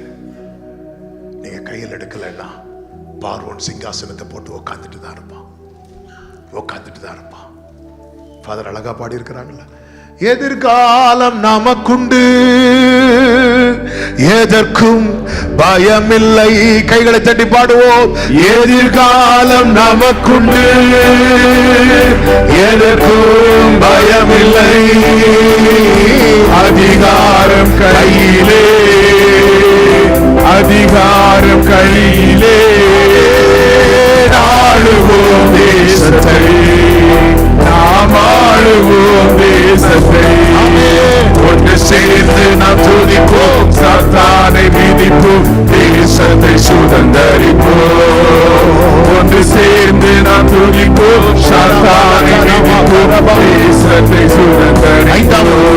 ஐந்தாவது உறுதியாயிரு, கடைசி வரை உறுதியாயிரு. இந்த மோசே மூலமா மூலமா இப்படிப்பட்ட அற்புதங்கள் அடையாளங்கள் நடக்கும் போது பார்வோன் கூப்பிட்டு சொல்றாரு, நீங்க இங்கேயே பலியிடுங்கள், தேசத்திலே பலியிடுங்கள். யாத்திராகமம் 8:25. நீ எதுக்கு அங்கெல்லாம் போய் ஆராதிக்கிற? இங்கேயே பலியிடுங்கள். நீ எதுக்கு சர்ச்சில் போய் ஆராதிக்கிற? வீட்டிலேயே இருந்து ஆராதிச்சுக்கோ. மோசே சொல்றார், நோ நோ நோ, கர்த்தர் சொன்ன இடத்துல போய் தான் ஆராதிக்கணும். உறுதியா இருக்கிறான். இன்னும் பிரச்சனை பெருசானதும் பார்வோன் கூப்பிட்டு சொல்றான் 8:28. ஆமென், நீங்க பலியிட போங்க, ஆனா நீங்க அதிக தூரம் போக வேண்டாம். அதன் அர்த்தம் என்ன? ஃப்ரைடே மட்டும் போ, மற்ற நாள்லாம் போயிட்டு வந்துரு. அதாவது அந்த ஃப்ரைடே மட்டும் சர்ச்சுக்கு போயிட்டு திரும்பி எகிப்து வரவங்களுக்கு பிரச்சனையே கிடையாது. அவனே ஆட்டோக்கு காசு தந்து விடுவான். ஆமென், ஹல்லேலூயா. மோசே சொல்றான், நோ நோ நோ. அடுத்து பாருங்க 10வது அதிகாரம் அதனுடைய 11வது வசனத்துல சொல்றான், நீங்க இப்ப என்ன பண்ணுங்க, புருஷராகிய நீங்கள் போய் ஆராதனை பண்ணுங்க, மனைவி பிள்ளைகளை கூட்டிட்டு போகாதீங்க, நீங்க மட்டும் போங்க. உடனே நம்ம எப்பாடா நானாவது போறதுக்கு இல்ல, காம்ப்ரமைஸ். உறுதியா இருக்கிறான், உறுதியா. நானும் என் வீட்டாரும் வேண்டாம். ஆமென். இந்த பிடிவாதம் தாங்க குடும்பத்தை கொண்டு வரோம். ஒரு வீடு பிரதிஷ்டைக்கு போயிருந்தேன். வீடு பிரதிஷ்டை அந்த செய்தியெல்லாம் கொடுத்துட்டு அந்த ஃபேமிலியை சாட்சி சொல்லுங்கன்னு தெரியாம சொல்லிட்டேன். சிலர்கிட்ட மைக்கு கொடுத்துட்டு தான் ஷே அடுத்தோம். போதகர்கள்ட்ட கேட்டால் சொல்லுவாங்க, அதை மைக்கை வைக்கிறதுக்காக அவங்க பின்னாடி இருந்து ஸ்தோத்திரம்லாம் சொல்லுவாங்க. இவங்க என்ன நினைப்பாங்க, நம்ம சாட்சி ரொம்ப பிடிச்சி போச்சு, அதுக்கு இன்னும் நீட்டிடுவாங்க. அப்போ அவர் சொன்னார், என்ன சொன்னார், எனக்கு இந்த வீடெல்லாம் கட்டணும்னு ஆசை கிடையாது. ஏன்னா எனக்கு எங்கள் அப்பா பரலோகத்தில் வீடு கட்டியிருக்கிறார். நான் வீடு கட்டினது என் மனைவி பிள்ளைகளுக்கு. அதாவது இவர் பரலோகத்துக்கு போயிடுவாரா, இவர் மனைவி பிள்ளைங்க, அப்போ அவங்களுக்கு ஒரு வீடு வேணும்ல. சரி, நீங்க மட்டும் வர்ஷிப்பு போங்க, ஒய்ஃப் பிள்ளையெல்லாம் கூட்டிட்டு போகாதீங்க. ஓகே மாமா. சில கண்டிஷன்ல இப்படிதான் வரும். மோசே நோ நோ நோ, நாங்க எல்லாரும் போவோம். பாருன்னு பார்க்குறேன், என்னடா இவன் ஒரு வேலைக்கு வர மாட்டேங்கிறான். இங்கேயே வர்ஷிப் பண்ணா, நான் சர்ச்சில் போய் தான் வர்ஷிப் பண்ணேன். சரி, நீ ஃப்ரைடே மட்டும் போயிட்டு திருப்பி இங்கே வந்துரு, பழையது போல வந்து செங்கல் சூளையில். நான் திருப்பியெல்லாம் வர மாட்டேன், எகிப்துக்கு நீ கிடையாது. சரி, நீ மட்டும் போனா அதுவும் கிடையாது. கடைசியா எப்படி வரான்னா, யாத்திராகமம் 10:24. அப்பொழுது பார்வோன் மோசேயை அழைப்பித்து, சரி, நீங்கள் போய் கர்த்தருக்கு ஆராதனை செய்யுங்கள், உங்கள் ஆடுகளும் உங்கள் மாடுகளும் நிறுத்தப்பட வேண்டும், உங்கள் குழந்தைகள் உங்களுடனே கூட. இப்ப என்ன சொல்றேன்னா, நீ போய் ஆராதனை பண்ணிக்கோ, வருஷம் வரி மட்டும் தந்துரு. ஆடுகளும் மாடுகளும் இங்கே அப்படி வருஷம் ஏதாவது ஒன்று பார்த்து செஞ்சுட்டேன்னா, மோசே சொல்லணும், இது நாங்கள் கர்த்தருக்கு பலி செலுத்தக்கூடியது. ஆமாம், கர்த்தருக்கு பலியிடக்கூடியது எங்கே இருக்கக்கூடாது தெரியுமா? எகிப்தில் இருக்கக்கூடாது. என்னுடையது ஒன்றுமே எகிப்தில் இருக்கக்கூடாது. என்னுடைய கர்த்தர் வேலி போட்டதை அப்படித்தான் நாங்கள் காக்கிறார். யோபுவையும் அவனுக்குண்டான எல்லாவற்றையும். கர்த்தர் நம்மளை மட்டும் பாதுகாக்கிறார் நினைக்கிறீங்களா? கர்த்தர் நமக்கு தந்த வேலையை வர பாதுகாக்கிறார். கர்த்தர் நமக்கு தந்த எல்லா நன்மையும் காக்கிறார். அதுல ஒன்று கூட யாருக்கும் போக கூடாது. அவன் உறுதியா இருந்தான். அந்த உறுதியா இருந்ததனுடைய ரிசல்ட் என்ன தெரியுமா? எகிப்தில் இருக்கிற அத்தனை பேரும் வெளியே வந்தாங்க. ஆமே, நான் இங்கே ஜெபிக்க விரும்புகிறேன். இந்த பகல் வேளையில என்னை கேட்டுக்கொண்டிருக்கிற அன்பு சகோதரா சகோதரி, சத்துருவுக்கு கண்ணியா இருக்க இந்த காரியத்துல உறுதியாயிருங்கள். ஒரு 80 வயது அவர் கோல் இல்லாம நிக்க முடியாது. ரொம்ப நேரம் மோசேக்கு கையை தூக்கி வைக்க முடியாது. ரொம்ப பேசவும் தெரியாது. பேச தெரியாம பேச முடியாது. ஒரு வார்த்தைக்கு அடுத்த வார்த்தை பேசுறதுக்கு டைம் எடுக்கும். அப்படிப்பட்ட ஒரு மனிதனை கொண்டு கர்த்தர் எகிப்தின் சேனையே இல்லாமாக்கி இஸ்ரவேலுக்கு ஒரு பெரிய மீட்பை தர வல்ல. அவருடைய நாமம் என்ன தெரியுமா? நான் இருக்கிறவராகவே.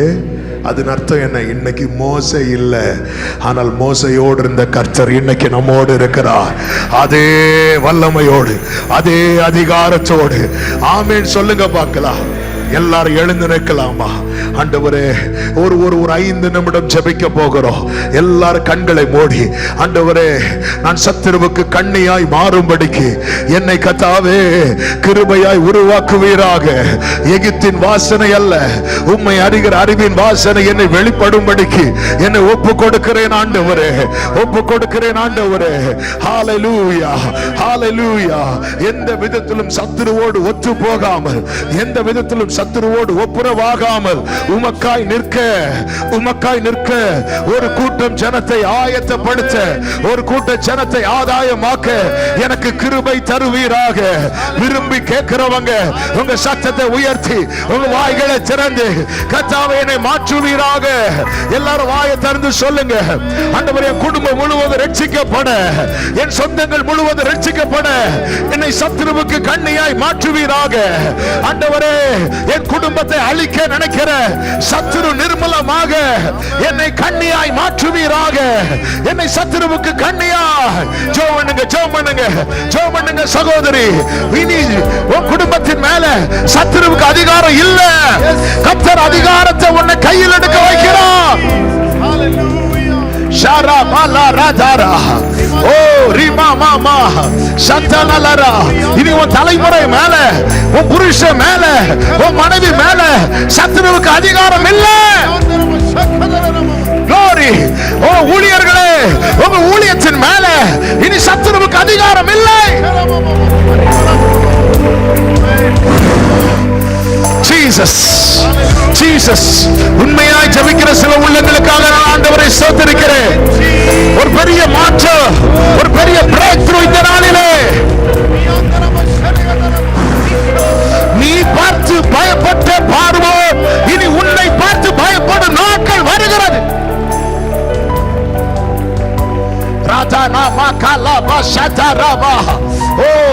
கர்த்தருடைய வலது கரம் தான் நம்முடைய கூடாரத்தில் உயர்ந்திருக்க வேண்டும். அந்த கரம் பராக்கிரமம் செய்யும்.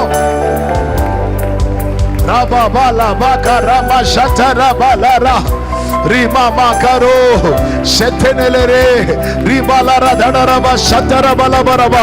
ஆண்டவரே, எந்த விதத்திலும் சத்துருவின் கண்ணியில் அகப்படாமல் சத்துருவுக்கு கண்ணியாய் காணப்படத்தக்கதாய் கர்த்தாவே என்னை ஒப்பு கொடுக்கிறேன். ஒரு விசை கூட ஒப்பு கொடுக்கிறேன். ஓ, அந்த முட்செடியில் பற்றி எறிந்த அக்கினியை போல இந்த நாளிலே கர்த்தருடைய இருதயம் ஓ அந்த அர்ப்பணிப்புக்காய் காத்து கொண்டு நிற்கிறது. Thank you Holy Spirit. விட்டு கொடுக்கிறேன்ப்பா, விட்டு கொடுக்கிறேன். ஹalleluya. மோசே தன்னை லகுவாக்கினான், லகுவாக்கினான், லகுவாக்கினான். இன்னும் நான் இருதயத்தை கடினமாக்க கூடாது. அதை போடுனா போட்டான். ஆண்டவரே, என் வாழ்க்கையை மாற்றுங்க. இந்த தேசத்துல நாங்க ஒரு எழுப்புதலை பார்க்கணும். சத்துருவின் பிடியில் இருக்கிறவர்கள் எல்லாம் கூட்டம் கூட்டமாய் இரட்சிக்கப்படும் நாட்கள் வருவதாக. ஆண்டவரே, என்னை பயன்படுத்துவோன்னு கேளுங்க. ஓ, சத்துருவுக்கு கண்ணியாய் நீ மாறும்போது இது நடக்கும் சகோதரா. சத்துருவுக்கு கண்ணியாய் நீ மாறும்போது இது நடக்கும் சகோதரி. ஓ எஸ் எஸ் எஸ் எஸ். ஜீவனுள்ள தேவனை ஆராதிக்கிற ஒரு திரள் கூட்டம் எழும்புகிறது, ஒரு திரள் கூட்டம் எழும்புகிறது.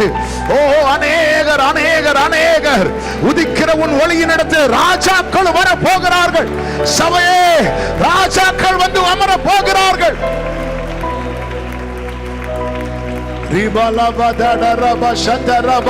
ஒரு 2 நிமிஷம் அபிஷேகம் பெற்ற தேவ பிள்ளைங்க நல்ல அந்நிய பாஷைகளை பேசி yes yes yes yes yes yes நீ மந்தனா உள்ளவனா இருந்தாலும் நீ பேசும்போது வானத்தில் அற்புதம் நடக்கும், பூமியில் அற்புதம் நடக்கும். கர்த்தர் கிரியை செய்வார். மோசே, Jesus, Jesus, ஆளுகை செய்யும் ஆண்டவரே. ஒன்று ஒன்று சேர்ந்து நாம் துதிப்போம், சாத்தானை மீதிப்போம், தேசத்தை நல்ல கரங்களை தட்டி பாடுவோம். ஒன்று சேர்ந்து நாம் துதிப்போம், சாத்தானை மீதிப்போம், தேசத்தை சுதந்தரிப்போம். எதிர்காலம் எதிர்காலம்